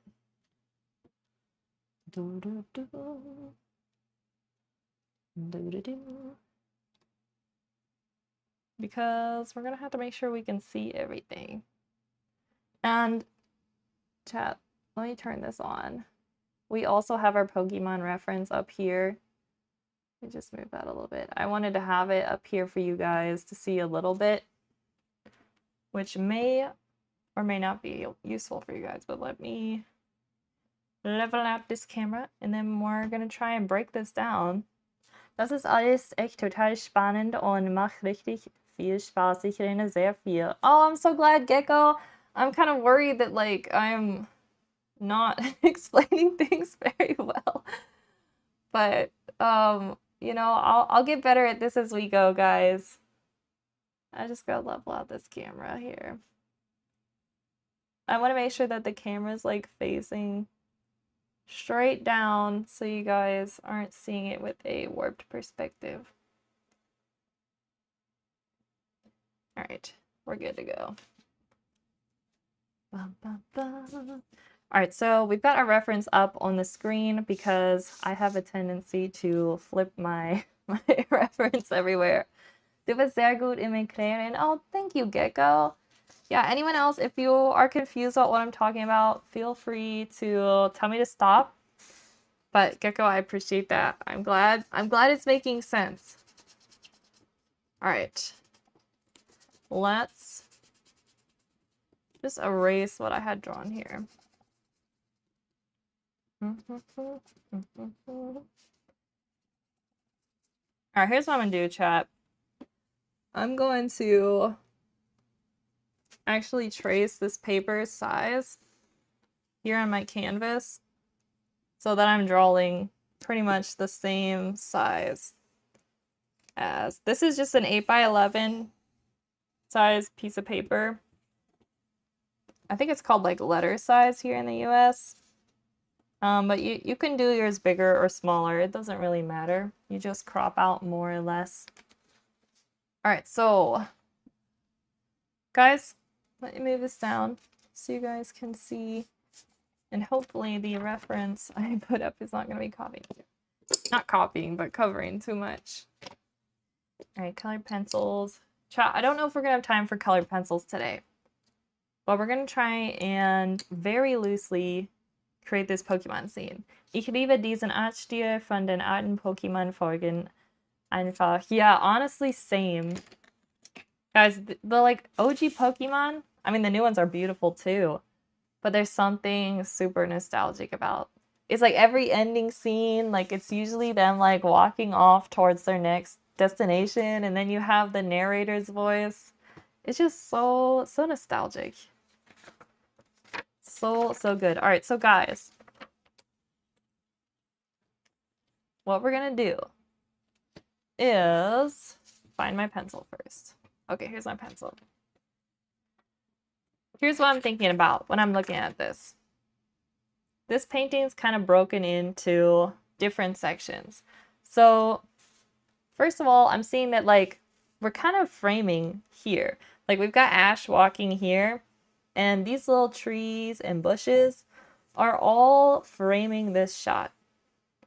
And we're kind of getting this nice, like, we're looking up towards the city. We can see where he's going.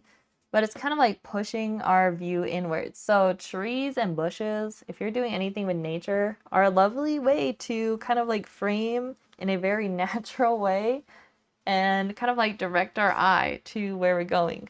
Another thing I want to point out, guys, that you're going to have to use a lot if you're drawing buildings, especially. This is very, very useful. And this is perspective. Now, perspective can get really complex. I highly recommend you guys looking this up and watching some videos on it because there's different types of perspective. This shot here is a 1-point perspective. And so this can get very complicated, but I want to simplify it for you. But essentially, the horizon line is what defines where the point on the perspective is going to be, right?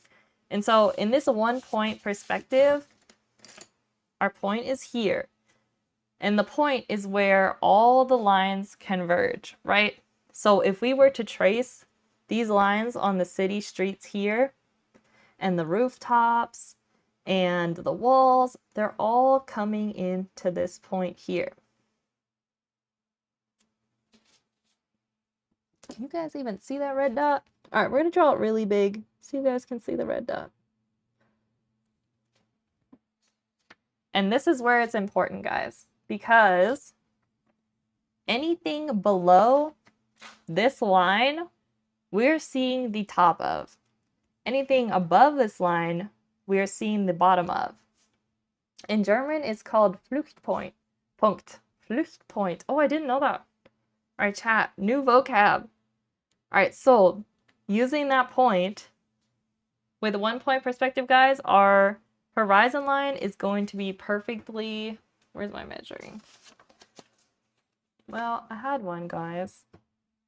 We can use a piece of paper. Normally, I have a ruler with me. Okay, so using our side of the canvas to make sure it's straight, I'm going to draw... This is our horizon line.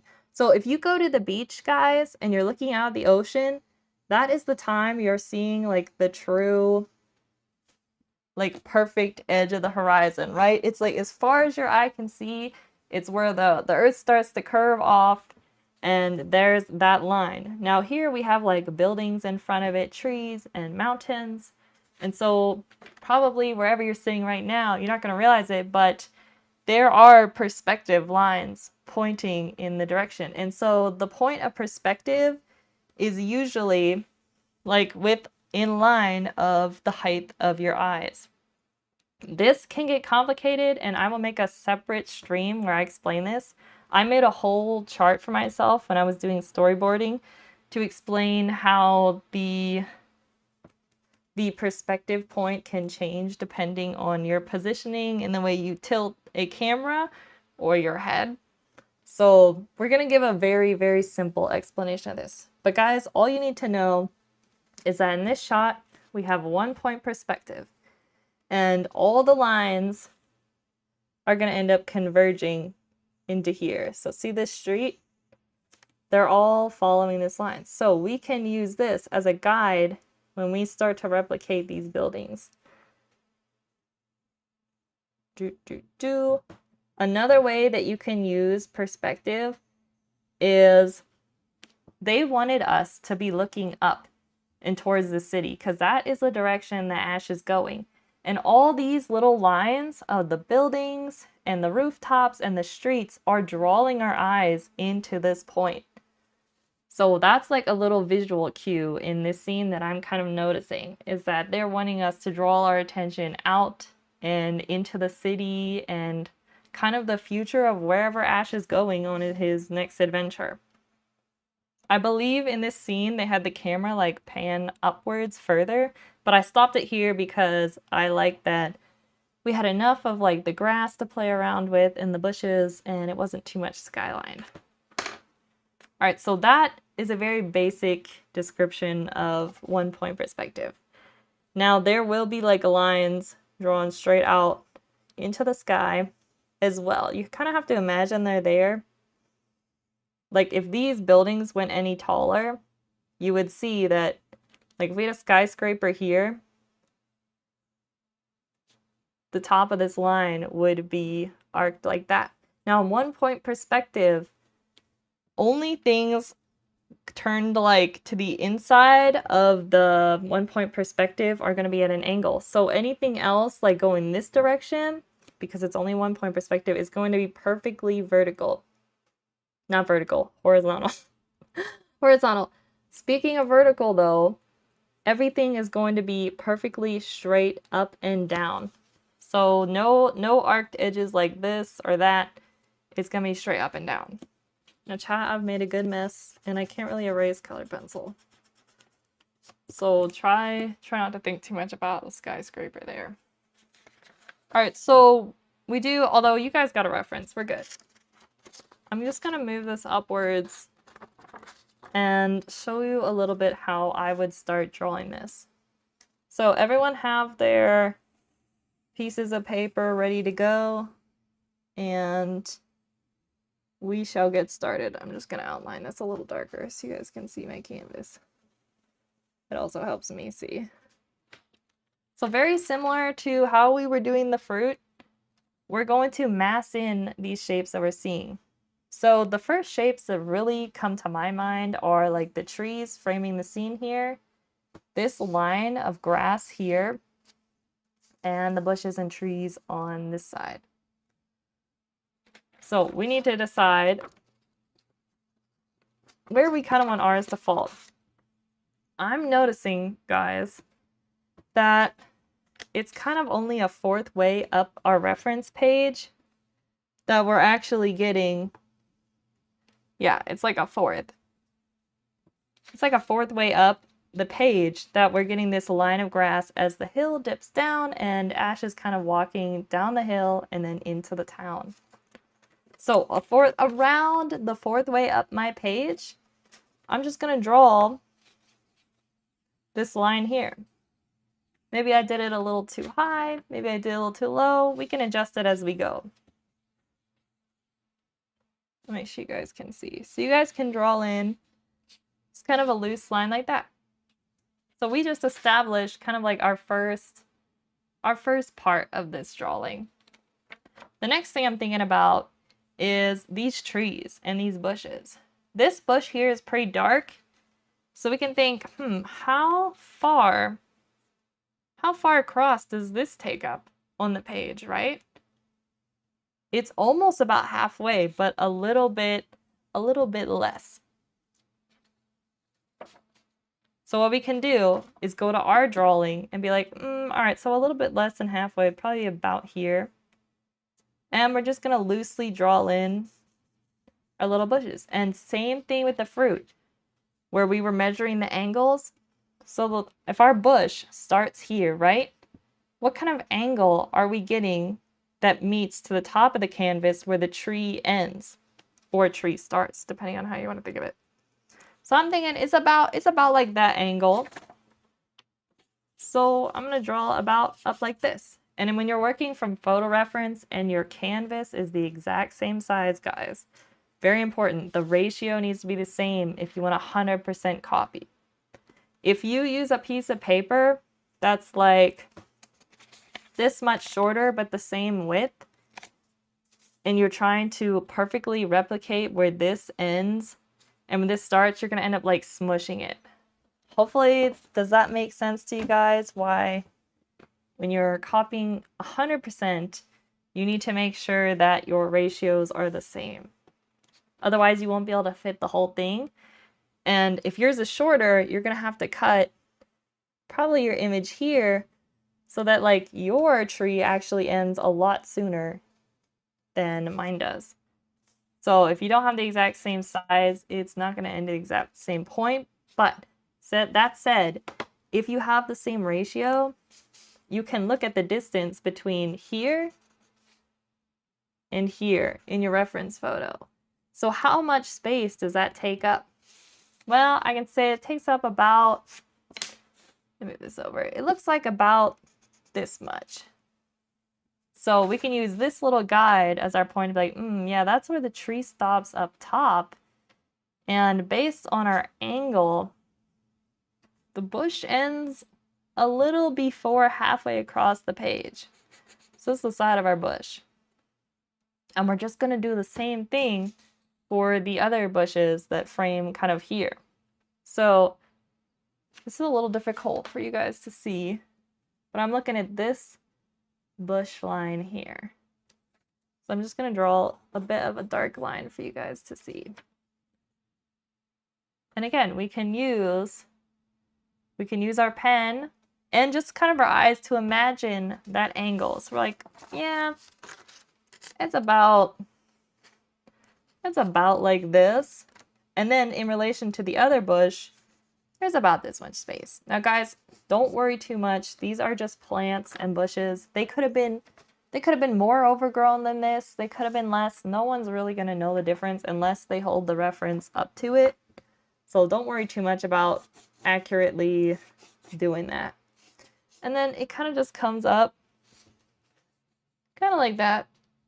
And then we have another tree over here. And so we're like, all right, well, this tree, according to the reference, is taking up a fair amount more space than it did over here. That's about maybe a third, about a third of the size. So we're gonna guesstimate. We're gonna say it's about here. I think the tree would be about there. Now the rest from here, guys, we can be a little bit more freestyle with it. We're like, all right, we got our base markings. We can get a little creative with it. So looking at our reference, we're gonna start with the tree on the right. It looks like the tree's kind of like comes out, it gets fluffy, and then it comes out some more.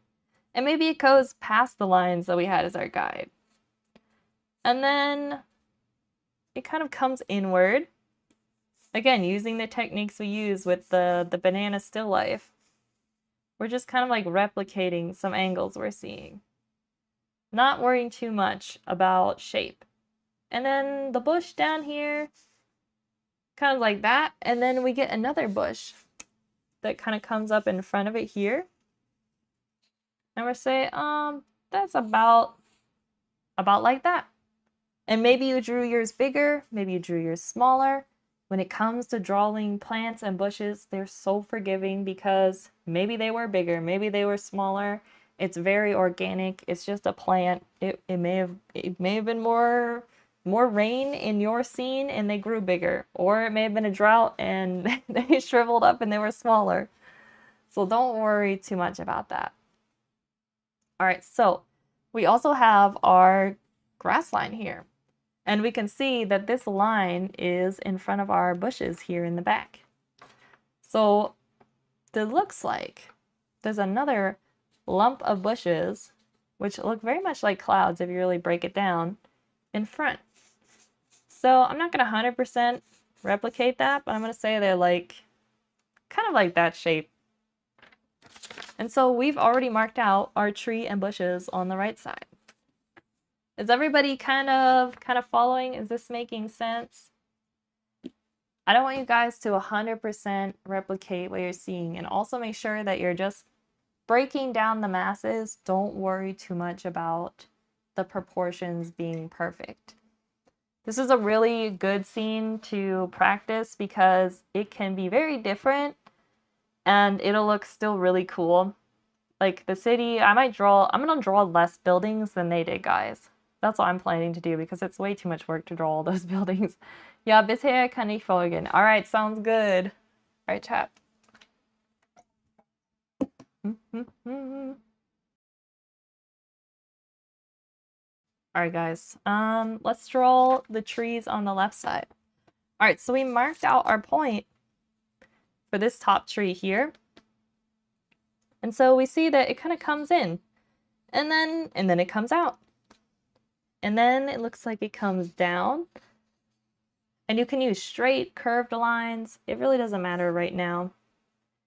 And then we can also measure, guys. So it looks like this tree kind of stops here. So you'll be like, well, how much is that on paper, like in the reference? It's almost, it's more than like a third. It's like a little less than half. Maybe a little bit more than less than half, but it's about here. So I'm just gonna draw pretty much like that. And then there's our bush. And we can kind of use our imagination here. I'm not gonna follow this 100%. I'm just gonna say there's some bushes in front of this bush. And there's some bushes here. And we can get a little bit more creative with breaking up the edge.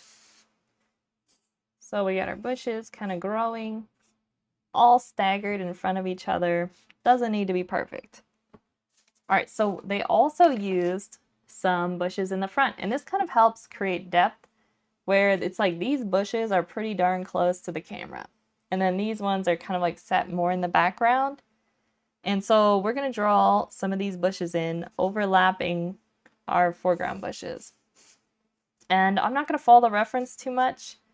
I'm just going to say mine are about this big, and on the other side, they're about like this. Probably good enough. And I'm going to layer another bush in here. Layer as many as you want, or as few as you want. It's kind of up to you. Now, as far as it goes with drawing Ash's character, we could try and get like really detailed, but I don't really want to, guys. If we look at this image, like Ash is actually a very, very simple shape right here. He's pretty much a rectangle with some smaller rectangle arms and almost like a bell shape for his head. So maybe what we do, guys, is we grab a spare piece of paper and we practice drawing Ash. And we just say, all right, well, Ash's body kind of looks like a rectangle. And then there's smaller rectangles on the side of the rectangle. And then we get a bell shape like this. And this is perfectly acceptable. This looks like Ash. And then if you want, we can go in with details and say, all right, we'll put the backpack on. In a little box there. And draw a line here and here, and we got the sleeves on his shirt. So let me hold this up for you guys. This is all we're gonna do for drawing Ash. I don't want to go crazy with trying to draw a person today. And I honestly think this this is good enough to, let me show you Ash here and Ash there. Looks just like him. So we're not gonna go crazy with that. All right, so let's draw in Ash. I think we should probably get him in because he's part of our foreground area, and I want to work from the foreground into the background. You could have worked from the background to the foreground, but I feel like the trees framing this scene were really important, so I wanted to draw them first. All right, so for Ash, you can make him as big or as small as you want, because the bigger he is, the closer he was to the camera. I like it smaller because the lower detail, the better, and we don't have to work as hard. So we can also measure. See, we have our little bush here. Like, well, how does Ash's head measure in comparison to the height of that bush? Looks like we get a slight angle downwards. So if we took this bush and drew that same angle downwards, we know that Ash is going to be somewhere below this line. And so you could put them a little further to the left, to the right. They look like they have them pretty centered in this scene. The focus is really on him and the little town he's going to. So just draw your little rectangle, which is the main body of Ash. And then the ones on the side, which can be his arms. And then you add little lines on either side, which will be the sleeves of his shirt. And we can add a small box up top. This is tough because I know you guys can't see too well. And that will be the collar of his shirt. You can see the white collar there right before his hair starts. And then you just draw a loose bell shape for his head. All right. It kind of is giving like Animal Crossing hair. All right, that's my Ash, guys. And then you can erase your line you used as a guide. We won't need that anymore. I think I made my Ash a little wide, but that's okay.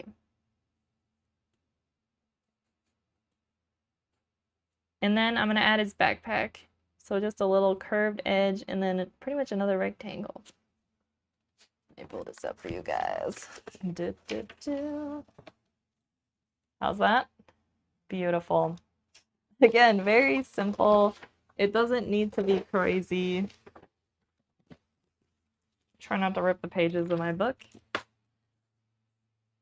All right, so before we go jumping into details, let's try and simplify this background, because it could get real crazy fast if we try and draw every building, and I really don't want to do that because that would be way too much to start, and this is just for practice. All right, so what's going to be important here for our buildings is, again, back to this 1-point perspective. So let's figure out where this kind of is positioned in our scene. This looks like it's like 2/3 up the page. So looking up from the bottom, it's going to be about here. This is going to be our horizon line. So mark yours in and then go straight up from where you put Ash on your page and put your little dot for the perspective. Even drawing basic Ash is difficult for me, but I'm getting there. Hey, it's okay. I didn't really want to... You can even leave him out if you want, because like drawing characters is a whole nother thing, guys. This is my first time drawing Ash. Yeah.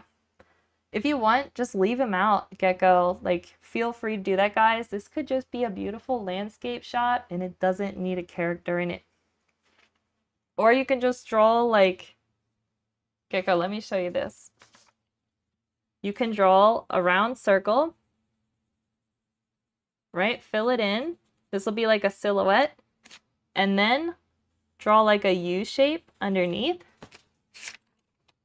And then just fill in the U. And then there you go. You have a silhouette of a person. So if you want, Gecko, you can do this. So just a circle and a filled in U shape, like upside down U. And you've got a silhouette of a person. So you can do that too if you want, or you can just erase it and don't even have Ash in it. that's also totally fine. Because characters are hard and it's a whole different thing. Alright, so when everyone has their perspective line in, let me darken these all up. These bushes, everything. While you guys work on placing your horizon line and the little point in the center for your little guideline for the perspective. Alright, we're gonna make this bush line here a little bit darker so you guys can see. I drew him. He looks a bit off, but it's okay to start, I think. You're definitely good, Gecko. It doesn't need to be perfect. You're doing good. This is a lot. Again, this is a bit advanced, but I'm hoping that this will kind of give you an idea of how you can start. And with the people I gave you links to their YouTube guys earlier, scrub back in this stream if you want to check it out. I wrote names of artist channels on YouTube that all have really good videos on getting started with drawing and painting in general. So everybody check those out after this stream or whenever you have time if you're still feeling very lost and not sure where to start. But we will do more streams like this in the future. Okay, so we've got our little perspective line in. And so remember guys when I was showing you kind of like how it spider webs out from the point. These red lines, as it marks out, we can see the line of the roofs, the line of the street, and the buildings. So we're going to use this little point, and you're going to very loosely draw straight lines, kind of like shooting off from it, right? Imagine they're like sun rays, and they're shooting out. Or imagine you're in a field. Guys, please please ignore the sound of the lawnmower outside the window. Imagine you're like standing out in the field and you know how like corn rows will kind of like fade off into the distance? Imagine this is like a field. It doesn't have to be perfect. You can arc them a little, you can keep them straight. It's really just going to be a loose guide. And then you can draw a couple up in the sky because we may draw some buildings up there that go above the horizon line. All right, can everybody see? Imagine being outside touching grass. Also, welcome to chat. We are doing some basics for using graphite pencils, and we are trying to loosely replicate this scene from Pokémon. So that's our wrap. All right, so we have our perspective lines in. Now, buildings can be as simple as or as complicated as you want them to be, but these are in the distance a fair amount, guys, and they're pretty simplified when you really look at them. They're really just a lot of like boxes with little like domed or pointed roofs, or maybe even just like a flat roof. So if we can draw cubes, we can draw buildings. And so I want you guys to take your spare piece of paper and we're going to practice drawing cubes. I know this sounds boring, but this is going to be helpful once we start doing the buildings. So we're going to do the same thing. You're going to draw your point on the page and then perfectly horizontally draw left and right of the point. Not perfect, mostly perfect. And then you're going to draw your spider lines straight out.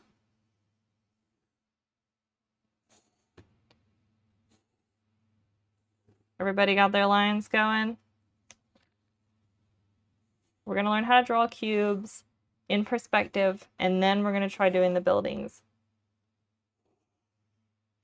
All right, so once you do that, you're going to lay more horizontal lines. So we're going to put one here, and then another one here. And as it gets closer to the point, put your lines closer together. And you guys will see this will already start to look like it's fading into the distance. Do you guys see there? All right, and you can do the same on the top because the same thing's going to happen up there. And if you look like you're like, oh, my lines aren't close enough together, just put more lines in between.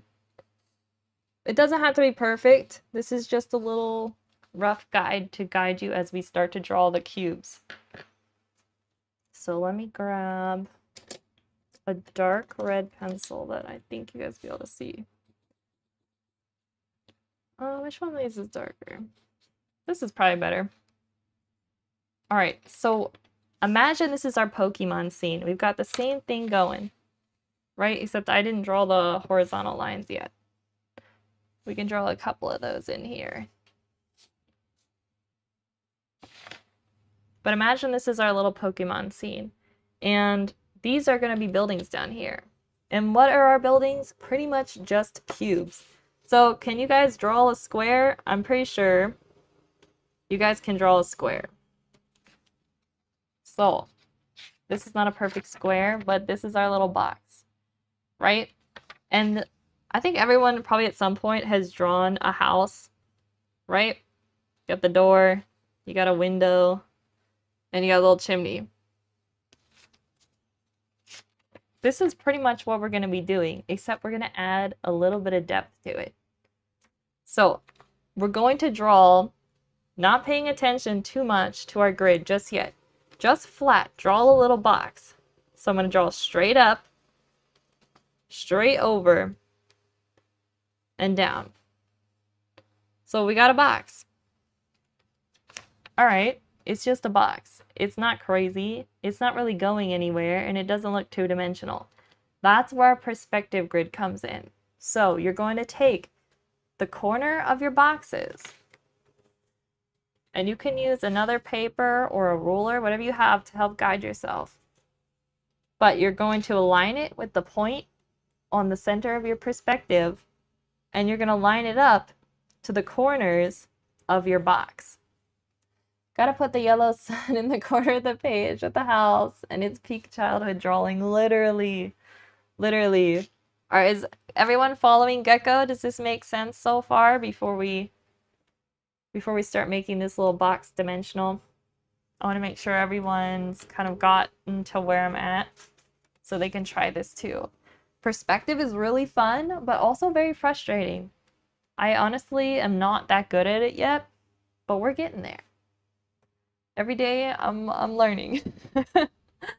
Ja, ich mache das alles genau nach. Okay, very good. So you guys will start to see, where did I put my little measurement? Oh. Alright, so we're going to line up our edges. So we're going to go from the corner, the bottom of the box, to the middle point on our perspective, right? And we're going to draw just a little bit of a line. Not too much. And then what you're going to do, where your line ends here, is draw straight up. Now, if you go too far or not enough, that's totally fine. If you're using graphite pencils, you're going to be able to erase. That's totally fine. And then what you're going to do, same thing as you did down here, align your points and match up wherever it meets on the other vertical line. And instantly, we have a wall in perspective. So this is the concept we're going to use to make our buildings in the Pokemon scene. We're just going to draw a bunch of little cubes, and we're going to put some trees in front of them, some trees behind them. Let me show you guys here. See how they have a bunch of little like trees in here to help break it up?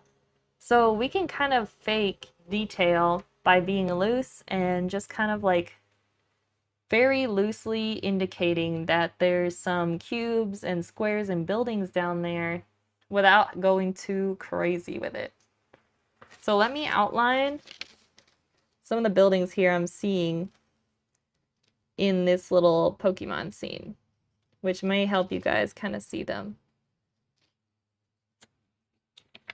All right, see the ones I marked out here? This is exactly what we just did on our other page. And then looks like there's an even bigger one over here. Goes down, and we got another one here. So we're getting like the sides of the cube there. Pretty much the same thing we're doing. Now, we're not going to 100% copy every single building they have, but we can kind of like replicate the style a little bit. So most of their buildings don't have too complicated of roofs. A lot of them are just flat. Like this one here, So I'm thinking we're going to just stick with a style that's similar to that.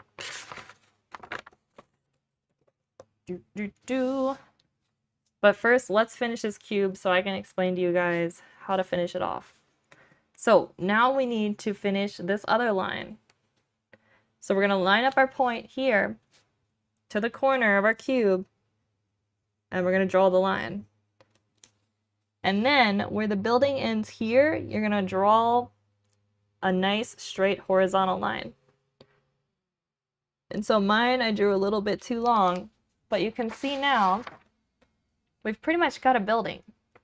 All it needs is some windows here, maybe a door down here, and maybe a balcony on this side with a door. And it doesn't have to be perfect. We'll add a second balcony down here on the lower floor and a window. So there we go. This is what we're going to do for drawing our buildings. Very, very simple because they're very far in the distance, and if we go too crazy with detail, we're going to end up going crazy ourselves. So I hope that all made sense. Let's add in a couple buildings. Instead of maybe doing like a whole city, maybe we're just doing like a small town, you know? Like it can be, or if you really are enjoying drawing the cubes in perspective, go crazy with it. And it can be like a huge city. So you can do as little or as more, like however many you want to do. All right, I'm just going to clean up a little bit of my line work up there. It looks a bit messy.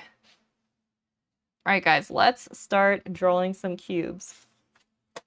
Now, you can use your measurement if you want, or what I like to do, because I like to draw things kind of like loose and organic looking, I'm using my lines that I drew as a visual guide for me. So if I put a house here, I know that the line is going to have to follow the lines of kind of like the ones that are shooting out from the perspective point. So that's where I'll start. And then I'll draw a cube.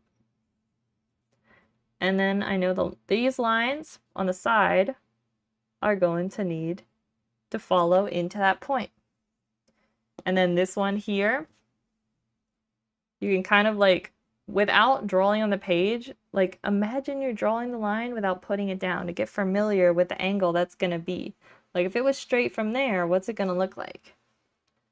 So now we got our loose little box in there. So that's one building. We got one in. Let's do one on the other side. So we are now on the left side of this perspective grid. So we're going to be only seeing now the right side of the cube. So I'm going to put a box here. And this building's going to be tall. I'm going to do like, maybe it's an apartment building. So I'm going to do a tall rectangle. And then I'm imagining it coming to this corner. And think about how long and big you want your building to be. I'll say it goes about there. And so then I'm going to draw straight down. And I have this line already drawn here on our perspective grid. So I'm just going to follow that. And that is the base of the floor. And then we draw, again, from this point, imagining straight. From there, and then draw the end of the building. So there we got a pretty big building put in. So I'm just going to do a couple more of these. You guys draw as little or as many as you want. Also, I realized our music stopped. Probably stopped a hot minute ago. I got hyper focused. Let's start our music again.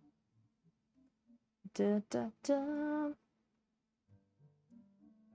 Everyone hearing that? Okay, we got music going. All right, anyone confused about perspective or drawing the buildings?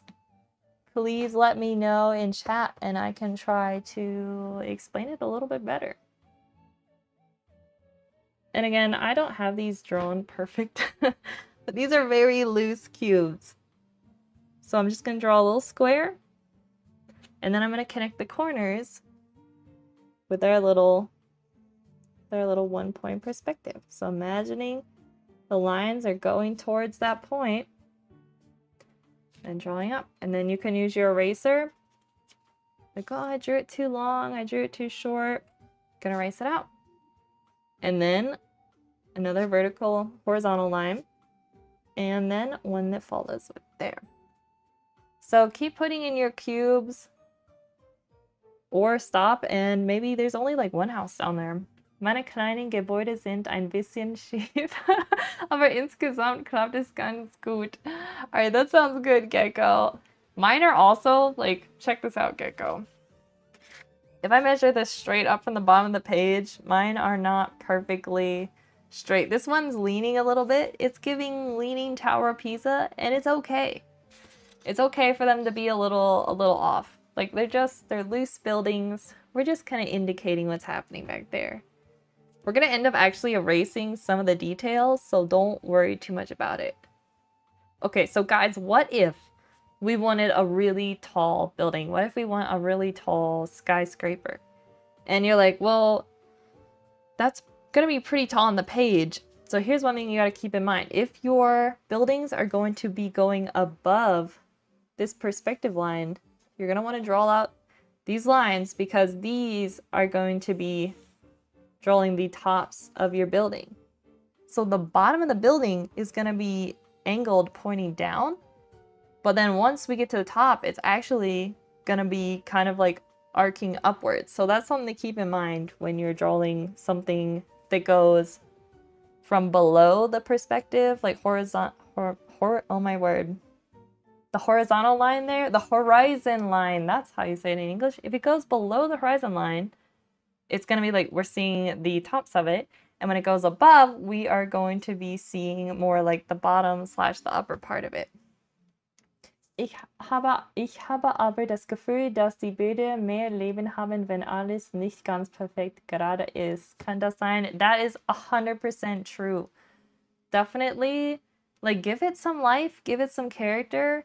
I really enjoy artwork that's very, like, loose and gesturally, so if your buildings are a little more, like, squiggly or off-kilter, I think it gives it character, personally.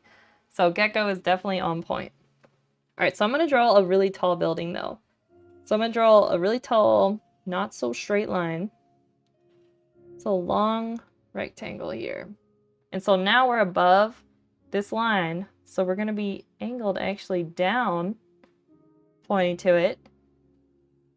But then on this line, the bottom, it's going to be angled up.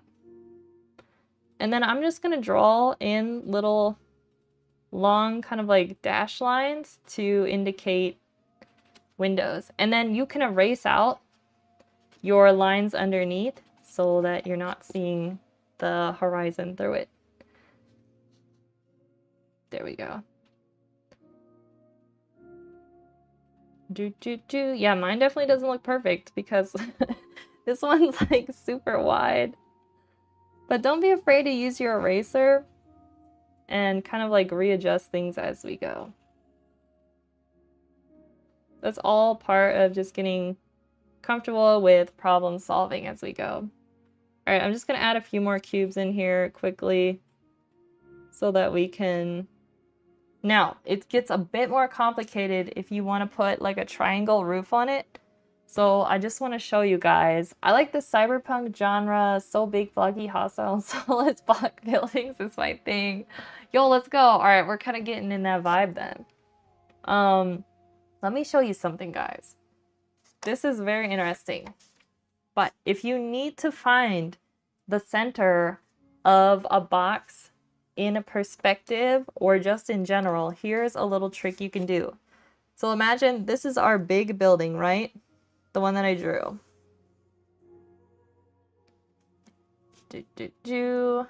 And it comes down like this. Now imagine we're like, I want the doorway on this wide side to be exactly in the middle. You're like, how do I figure out where the middle is? Like, you can guesstimate, but if you want to be 100% sure, what you can do, you're going to take this corner and the opposite corner on the bottom, and you're going to draw a line between the two. So this is a pretty sharp edge. And you're going to create an X. And then you're going to do the same on the opposite corners. Alright, so we got our X shape. You guys see there? Now what you're going to do is draw a perfectly straight line that meets in the center of that X. And the center of that X is the very center of this cube here. So vertically, let me grab another color. We're going to go straight up and down, as straight as we can here.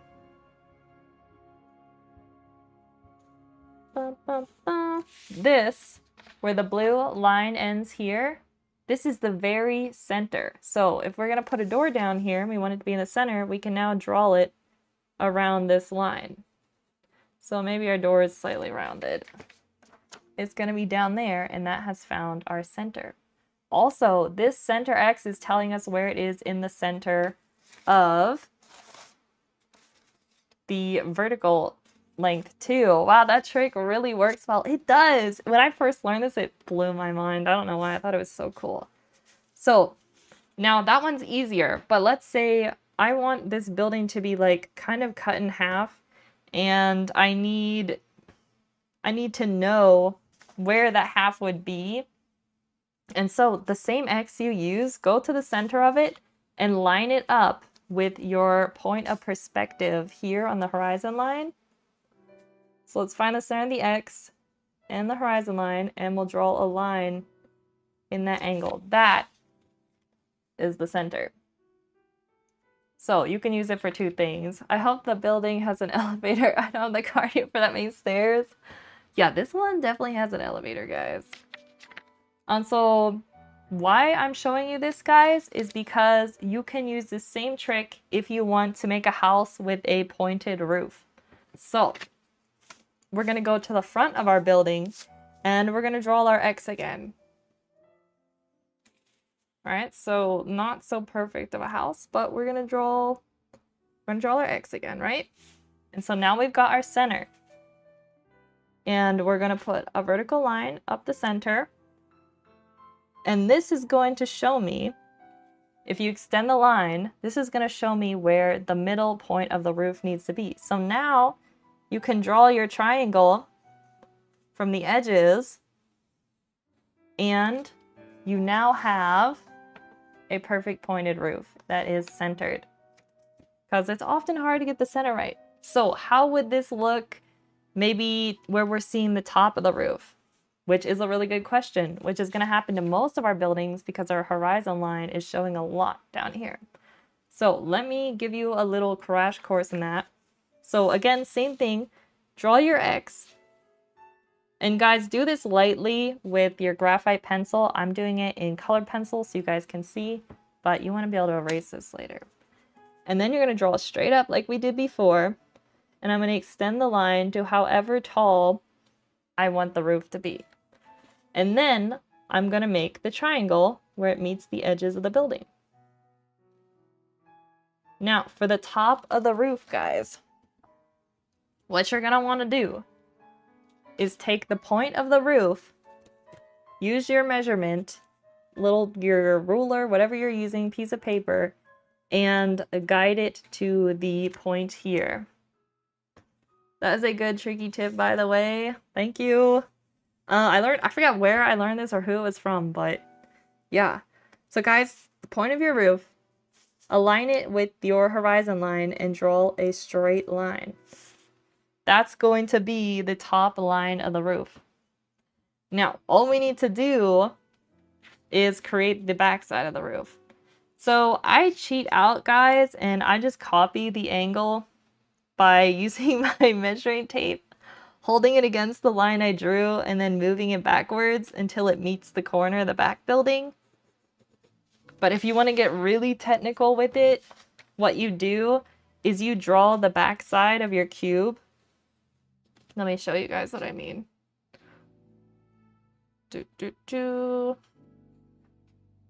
So, you're actually going to draw...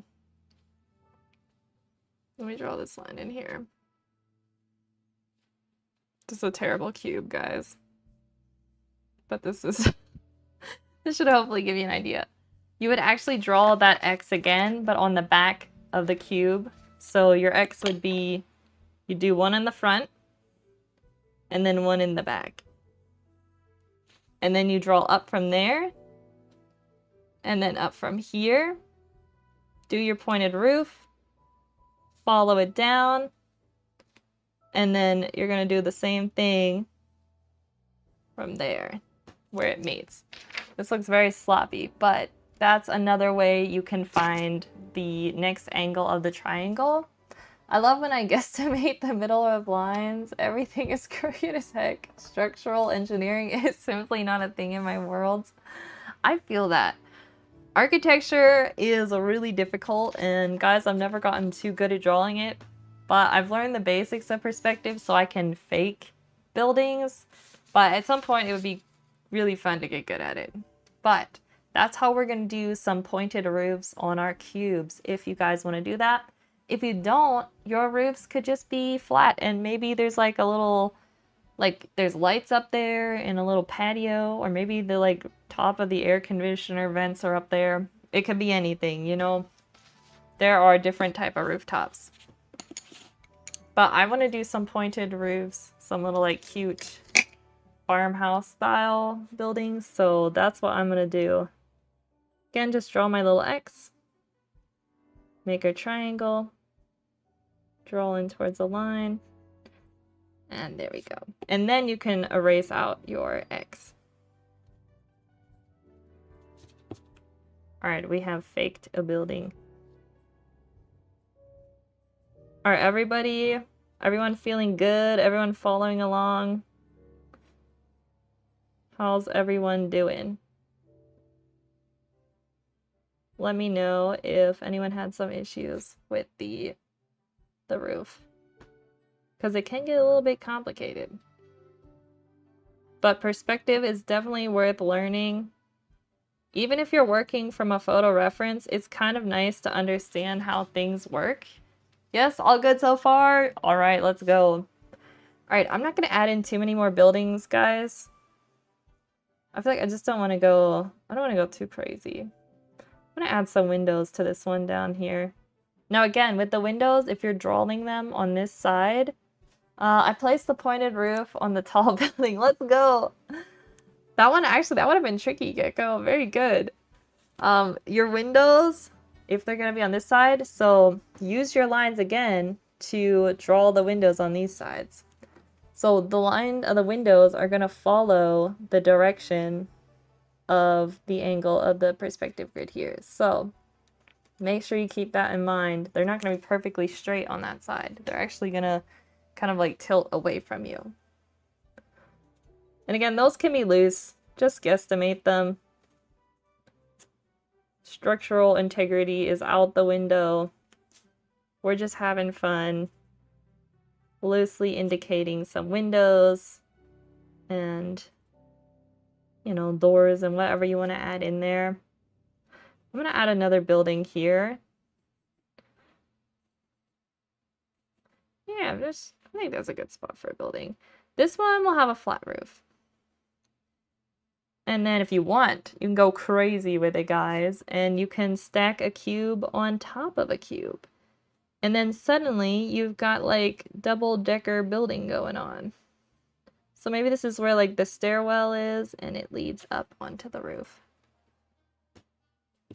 So I'll add a little door here. And then they can come out onto the roof, and when it's a nice evening, watch the sunset. And I just put in some windows.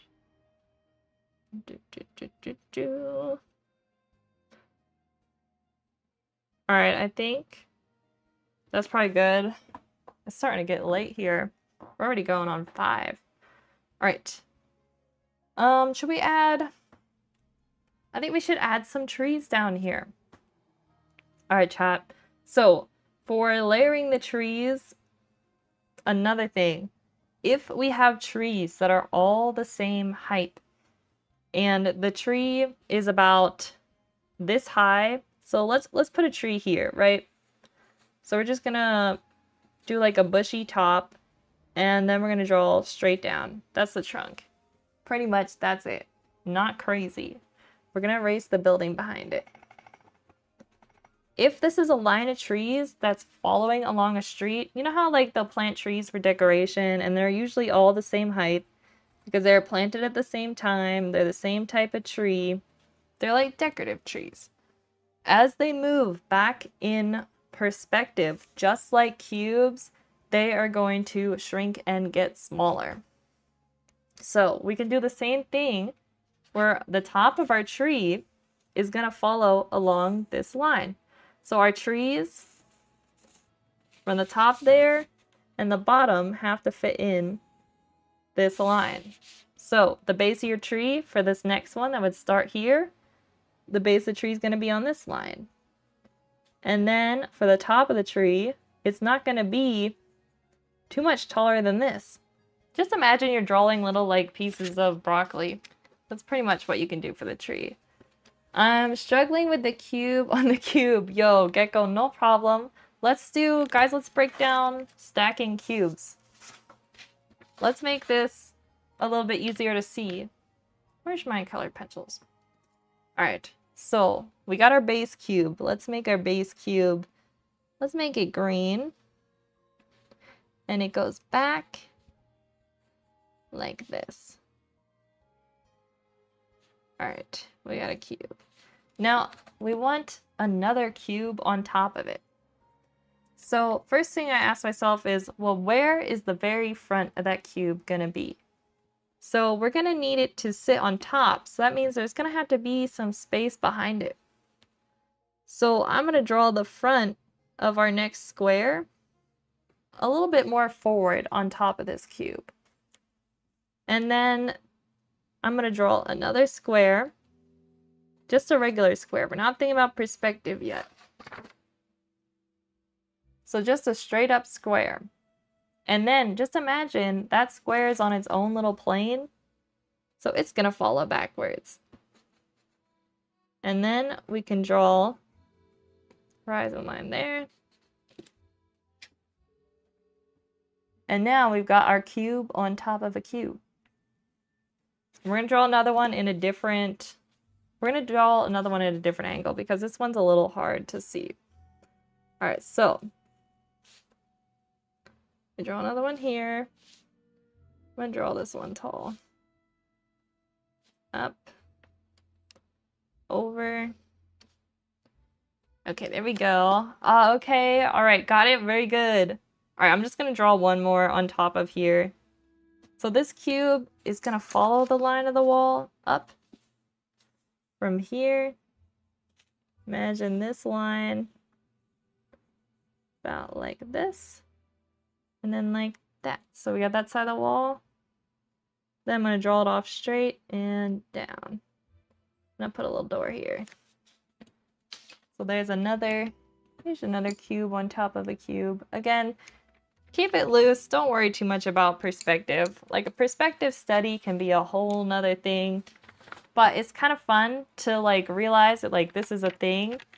And you'll start to see even objects just in like real world where you'll be like, oh, my table, my cup, the floor, the walls, like everything is following these perspective lines. Very, very interesting. Once you see it, you can't unsee it. You all are going to start to think like an artist and see like an artist. For better or for worse, that's what's going to happen. Okay, so next thing, chat, is we're going to add some foliage in the little town. So we were adding in our trees. Did everyone kind of see how I was doing that? Let's try out, we're going to draw in a line of trees more in here. So our base came up following this line. I'm just going to finish these trees and then we'll start a new line so I can re-show you guys. This one definitely looks like broccoli. Alright, and we're also going to put a street here, which is as easy as drawing a straight line. And another straight line following. And we can add another line, which is our sidewalk.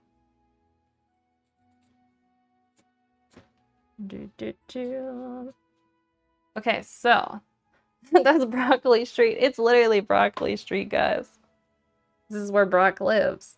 on Broccoli Street. Okay. So, you may have noticed, I just erased a bit of this building. That's because I want to put a tree in front of it. Or a bush. We're going to decide. And so you can erase out some of the fronts of your buildings to put trees or bushes in front of them to kind of help build depth. So I'm just going to do a little squiggle, and we've got a bush there. I think that'll just be... You know what? Actually, it's going to be a tree.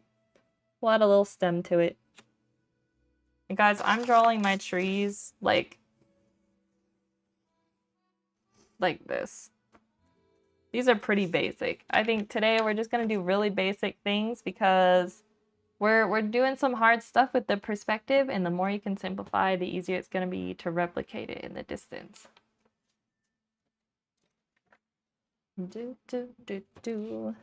Now, it might be fun sometime. I'll break out watercolors and I'll try to like replicate the scene as close as possible. But for now, I just want to use this as a way to kind of show you all the basic drawing techniques that are within this singular piece. We'll work on getting better and more accurate in the future, but today is like a crash course / like we're here to draw really messy things terribly because we're here to learn, not to make perfect art. If we're learning, that's literally the biggest win ever. Like, that's the goal today, guys. Today's goal is not replicating a Pokemon scene, but learning what we can from a Pokemon scene. So let's go to town and draw in our little broccoli trees and add a little depth in here to town. So I'm going to add another little broccoli tree in here. Or actually, this one's going to be a bush. So I'm going to make it a little flatter on the bottom. There we go. And maybe some lines. Alright, that is a really big bush. And then I think I'm going to add some trees over here. And maybe it's a bunch of trees. So we're going to have a lot of broccoli bunched together. Maybe it's like a whole head. There we go. And so we've got a big section of trees here. After multiple lessons, we'll be the very best like no one ever was. That's alright. Yo, that song is a banger. It's still good. After all these years. I sometimes catch myself singing that one. Okay, so chat. We could keep going crazy on trees, but we're running out on time. We're not going to have a finished drawing today. But what we are going to finish is a little bit of this background. You may notice in the picture I pulled up, it's a little bit easier to see than my photo reference because my printer printed it a little lighter. But there are some mountains back here. But they're not very pointy mountains. They're very subtle mountains. So we're going to go through and erase out our perspective lines. We don't need these anymore. They're a little distracting. I'm done drawing buildings, so I don't really need them. So erase those out, guys. We don't need these anymore. Now, if we want the town to look more natural, you can keep layering cubes, broccoli trees, the top of broccoli bushes, everything you want. Keep layering it, building it up. You can add streets in different sections by just drawing lines. And then more broccoli trees layering. So you don't have to worry about where the street starts or ends. And for the front part here, let's just add more bushes in front of Ash. So we don't have to worry about where the street kind of starts. And then I'm going to add a tree here.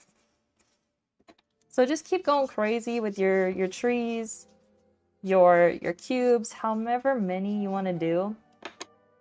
And don't worry too much about it following the perspective grid too perfectly. But you guys all sound like you've gotten a pretty good grasp on like understanding how it works, and I think that's absolutely amazing. It's gonna be helpful in the future to be aware of the perspective. It's interesting if you look really far back in like human history and like how people made art, there is a specific time period where you can see when people figured out perspective. Very interesting. You probably have all seen like some really old artwork. I mean, artwork that's like probably over 1,000 years old, where everything's very flat. right? That's because they didn't really understand how to draw perspective or really what it was. And so there was this turning point in history where, you know, people figured it out. And they're like, oh, this is, I don't know, like, who pioneered that. I do need to look it up. It does make me curious, like, who were some of the very first people to discover that. But you can definitely see where there was a turning point in artists through history where they're, like, understanding how perspective works. And they figured that out without photos back then. Quite impressive. Yeah, it was super impressive. All those artists like painting from life, they were insane. So good. I mean, that's why they call them the masters. So, all right, guys. So, our city in the reference is a lot more full than mine. So, instead of drawing a bunch of buildings back here, I'm going to say there was a forest back there because it's a lot easier to draw a bunch of like bunched broccoli trees back here than it is to draw a bunch of houses because we're running short on time. So what you guys can do is just like we were drawing the trees in the front, make them smaller. So you can do start in the very back. See how I did these little lines here? And then what you do is start putting some more in front. And you can make some smaller, some bigger, and what you're doing is just kind of like layering trees and kind of giving the idea of depth back there. Yo, it's not picking this up on the camera. So just kind of go crazy with the little cloud shapes. And for the bottom part, you can kind of straighten it off where like the tree line would start. You don't have to be too, it can be a little squiggly too. And then squiggly up top. I'm gonna add another roof to this one, I feel like. That's pretty good. And then maybe here, there's some bushes. And maybe some more bushes down here. Or maybe these are the tops of trees. I'm not gonna worry too much about it. We're just kind of filling out our scene, giving it a little character, keeping it loose. Alright, for the mountain's really simple. It's really just like an arced line kind of curving upwards. So yours can, if you want to do really pointy, sharp mountains, do that. If you want to do more sloped, rolling hill type stuff, you can do that as well. These are kind of like what the hills slash mountains look like where I live. And then there you go.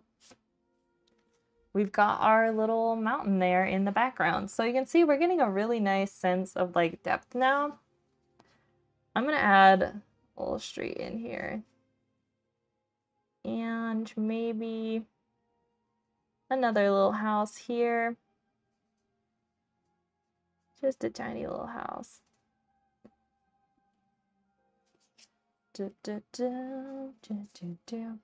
Alright, is everyone's kind of following along? So you may be feeling a little bit lost in a sense of like, we've got some depth going on, but I feel like our foreground's kind of lost. And that's where we can go back through and thicken up our lines in our foreground so that it feels like it's a bit more separate from the background. So if you want, you can draw it however you want it to be, as detailed or low detail, but we can try and maybe add a few more leaf details to our branches. So right now I have very, very basic shapes kind of indicating the trees and bushes in the foreground. If we want, we can look at our photo reference and kind of study what they were doing when they indicated the leaves on these trees. So to me, it looks like we're almost getting like much smaller, kind of like half U shapes stacked. And then some are shorter and tighter, but then some are wider and more curved. And then maybe it meets another smaller U shape. So just practice drawing like almost like curved like arcs. Some are tighter, some are wider, some are more stretched out. And using these shapes, it's kind of looking like the tops of trees and bushes. And so just study kind of the shapes they used, and we'll try and do something similar with ours. And so you're going to follow along the base shapes you already have. So go through with your eraser and make the lines lighter. You don't have to go too crazy because this isn't about a perfect drawing. If we wanted to be perfect, we would have probably drawn these a little bit lighter to begin with. But I wanted you guys to be able to see them. All right, I'm just going to brush off my erasers. And so using these as our guide, we can build our little U leaf shapes around these big arcs. And so feel free, apply a lot of pressure, make your lines thick. See how I'm like going back over the lines, thickening them up? So we can add a bit more detail in there. Mine's not going to look 100% like the reference, but I'm using it as inspiration. And then some of the U's kind of turn down as we get more here in the leaf shapes. And then what you can do to add a little more depth is let's make one that arcs over the other one. So these are some branches that are coming in front. And then this just adds a little more element of depth into our trees. And you can keep thickening these lines up until you feel like it's coming forward enough that feels natural to you. Again, like it's up to you. It's your painting. It's up to your interpretation of how you want it to be. All right, so I'm just going to quickly put these in. I'm going to do the bushes a little lower detail so the bushes feel a little bit more different from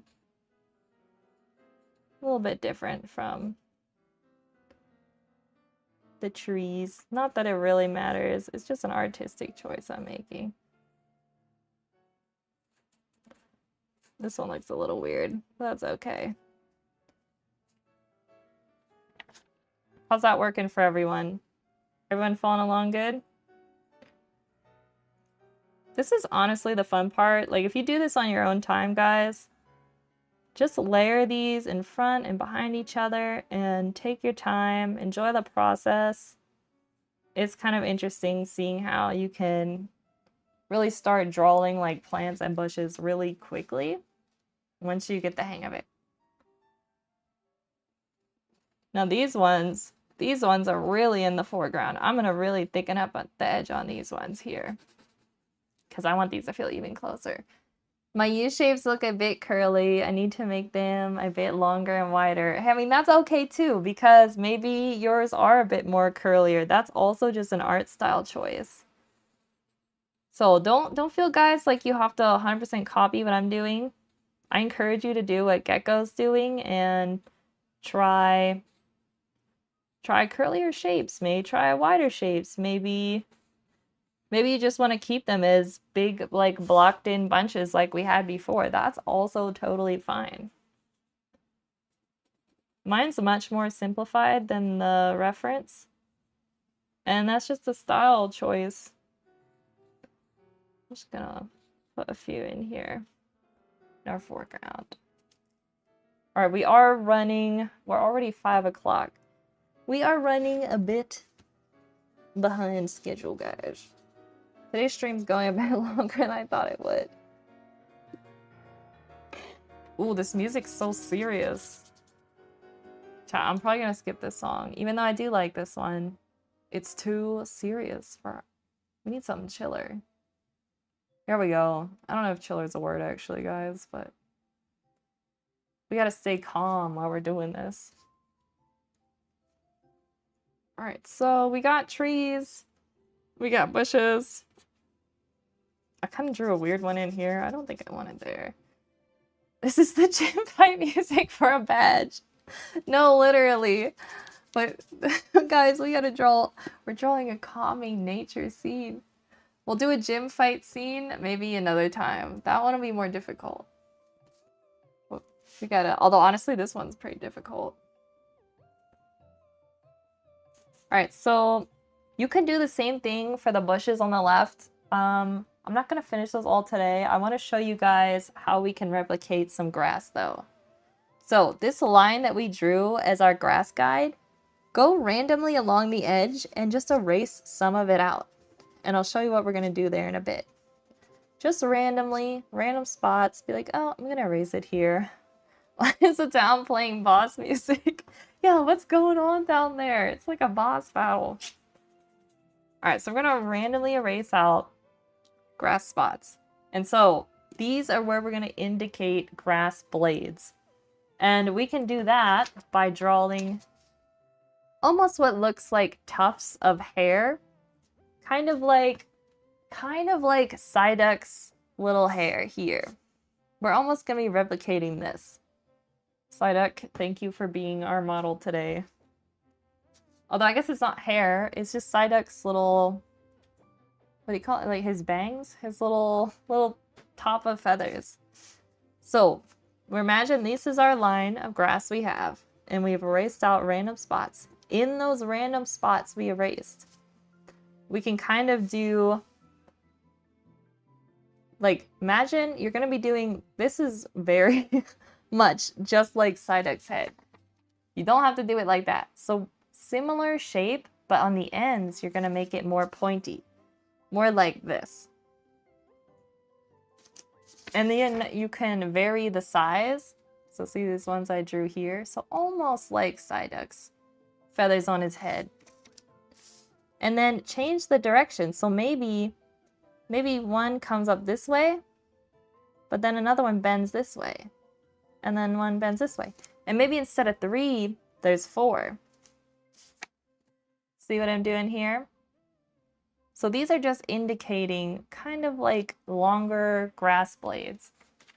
So we're not going to draw every grass blade, but we're going to draw some. And they can bend off in different ways. It really just doesn't matter too much. They're really almost like little triangle shapes. And then if you want, you can curve them on the edges. So you can get a little like squiggly with it. You'll get used to it as you go. Kind of indicating grass. And then here you can do some shorter ones. So also you can use like these little zigzags. Little zigzag scribbles, and those also look like grass. So different ways to kind of like indicate those textures here. And so there's some more grass in the foreground. I'm seeing we're getting a lot of grass in here. There are also some rocks, but we're not going to worry about those today. So just like the bushes, you can layer in grass up in the foreground sections. And then as it comes closer to you, try making the grass bigger, and you can increase your line width to make it thicker. So this is pretty sad looking grass, I'm not gonna lie. But maybe it hasn't been taken care of very well. Maybe no one's doing lawn care up here in the forest. And maybe we got some pointier grass. And some shorter grass. And maybe we got some really long pieces here. Followed by some shorter ones. So just kind of go crazy with it if you want. Get a feel for the grass. You'll find a style that seems to feel right for you. And that's totally normal. It's kind of fun seeing how every artist will draw like bushes, foliage, and everything just a little bit different. And I think that's what makes it fun. Everyone has their own style.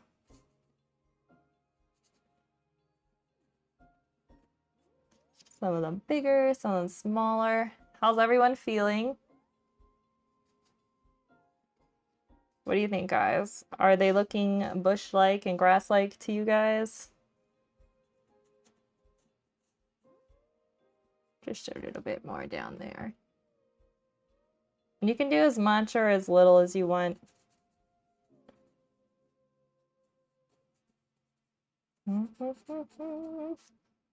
Yeah, this bush kind of looks a little repetitive.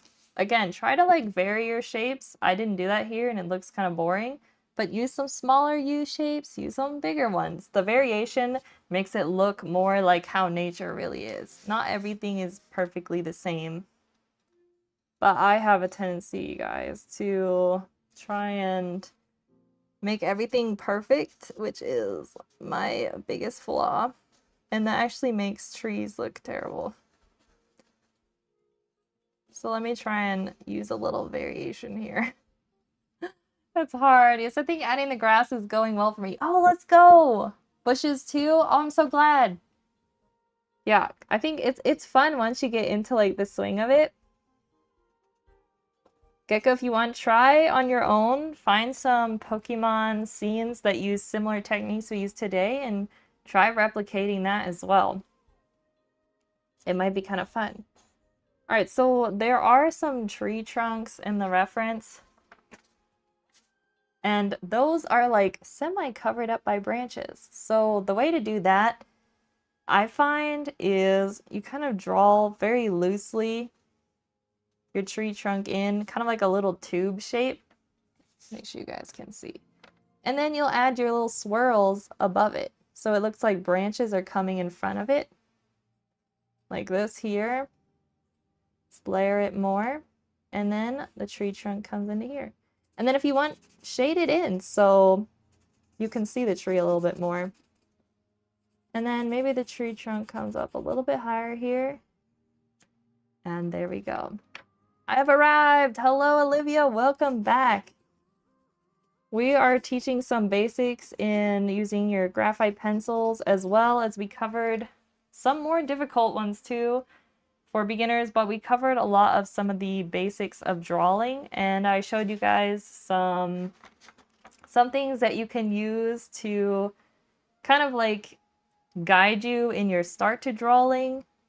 And I also showed some YouTube channels that will also have videos on a lot of these topics I covered today, with some longer format, in-depth, like ways to show, you know, how to do these different things, what these topics are, and how they work. So that's kind of what we've been doing today. But we've been focusing mainly on learning today, not having a perfectly finished photo, but we were doing this little scene from Pokémon that we screenshotted. So we're just working on drawing some little bushes, happy little trees, and grass. Nice, the perspective on this looks really cool. I know, doesn't it? That's why I think this shot's really neat. Yeah, we're struggle bussing our way through it together. It's been interesting for me to try and like teach some of these things. I realized that like I probably need to I need some practice in teaching, guys. So I really appreciate you all for giving me this chance to become a better teacher. Because I feel like art and teaching are similar in the sense that like you just have to do it sometimes to get good at it. You can't just keep thinking about it. Eventually you have to actually do it. You gotta make it happen. Alright, so I'm just putting in my trees really dark, and then right where the edges meet, we'll swirl in some branches in front of it. That creates a little bit more depth. Alright, how's everyone's doing good? Any questions? We will have more streams like this in the future. I may do some digitally as well, which might be fun. Du bist ein sehr guter Lehrerin. Ich lerne sehr viel und es macht total Spaß. I'm so glad. Guys, I wanted the most what I planned today. I was like, I really want people to have fun. I was most worried that I was worried I got a little too into difficult subjects, but I'm really grateful. That was fun. I kid you not, overnight my video hit 1K views. It was not like that in the morning. Oh my gosh, let's go. Also, your rose tutorial video is great. I wanted to try and do it today, but I don't think we're gonna have time. Friday though, we could do... Guys, Olivia made a video on how to draw roses. Last week, I was trying to draw a rose, and she was trying to talk me through how to do it, and I did terrible. So she was like, I'm gonna make a tutorial for it, and they did. So maybe Friday we follow along with Olivia's rose tutorial. Because I wanted to do that today, but we're running out of time. So sorry about that, but we will be doing it. We can do it Friday. I think Friday I'll be working digitally, so I'm going to be over at my other desk. But that seems like it would be kind of fun to do. Alright, I'm thinking maybe I add a little more tree detail. A little bit back here. Add some little broccoli trees. Keep it as simple as we can. Now, guys, at some point, we definitely should do some like real kind of like photo reference studies like we were doing with the banana and the fruit one we had. Where did that go, Jeff? So I think if anyone's interested in me doing like a full start to finish pencil study sketch of this still life, let me know in chat and I will make plans to do another kind of like graphite study session.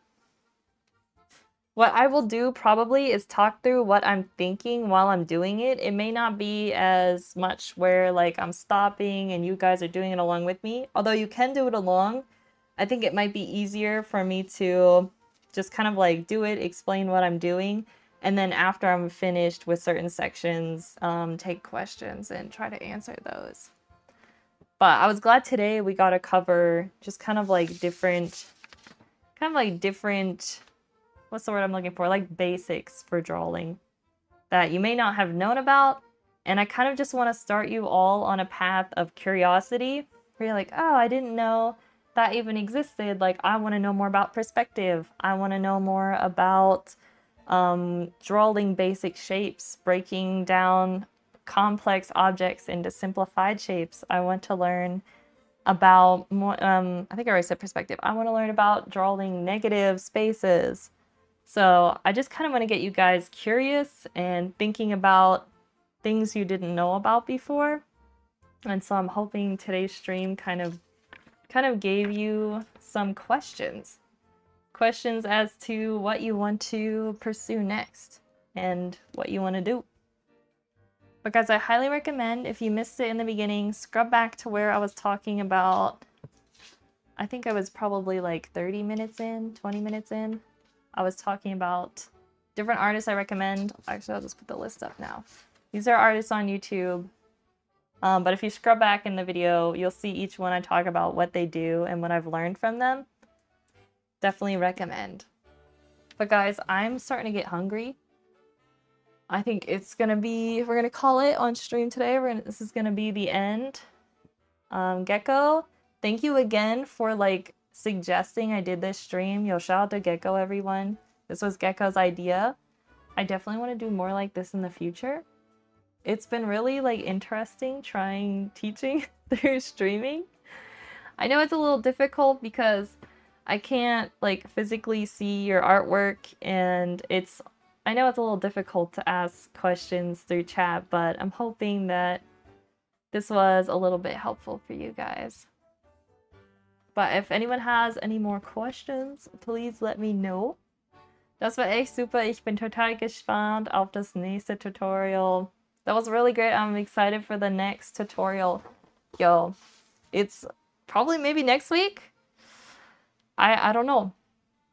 We'll see how things go. I do have like our annual family reunion is like coming up. And so we're gonna have some family visiting next week. So I'm not sure what next week's stream schedule looks like. I'll probably, if I stream, it's gonna be last minute because I won't know what I'm doing that day until like day of. So I'm hoping to at least fit in a stream or two next week.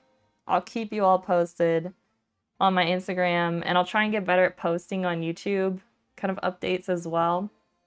But we will not be streaming tomorrow. I need a bit of a break, and I'm gonna hang out with my family in the afternoon instead. And but Friday we're gonna do probably a stream where I work on the children's book.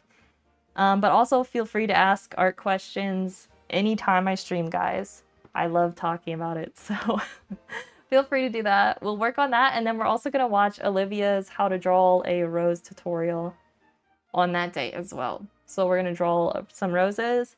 We're gonna learn how to draw some roses. And we're gonna work on the children's book. So that's the rest of this week's plan for streams.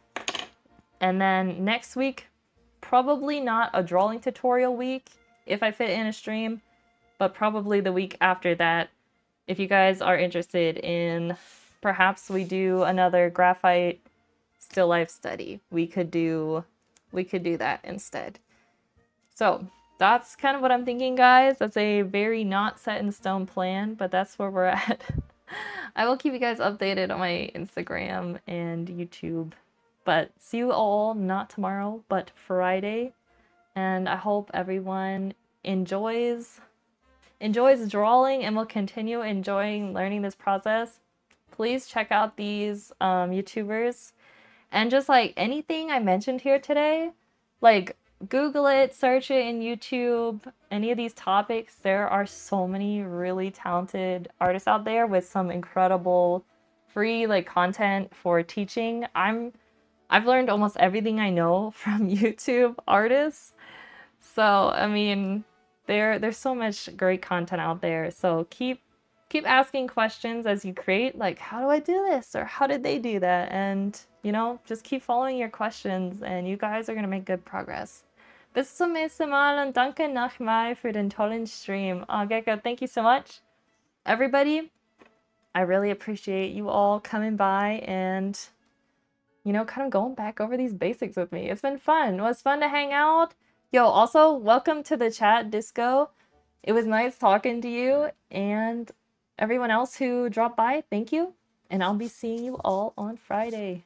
Bye, everyone. Thank you again.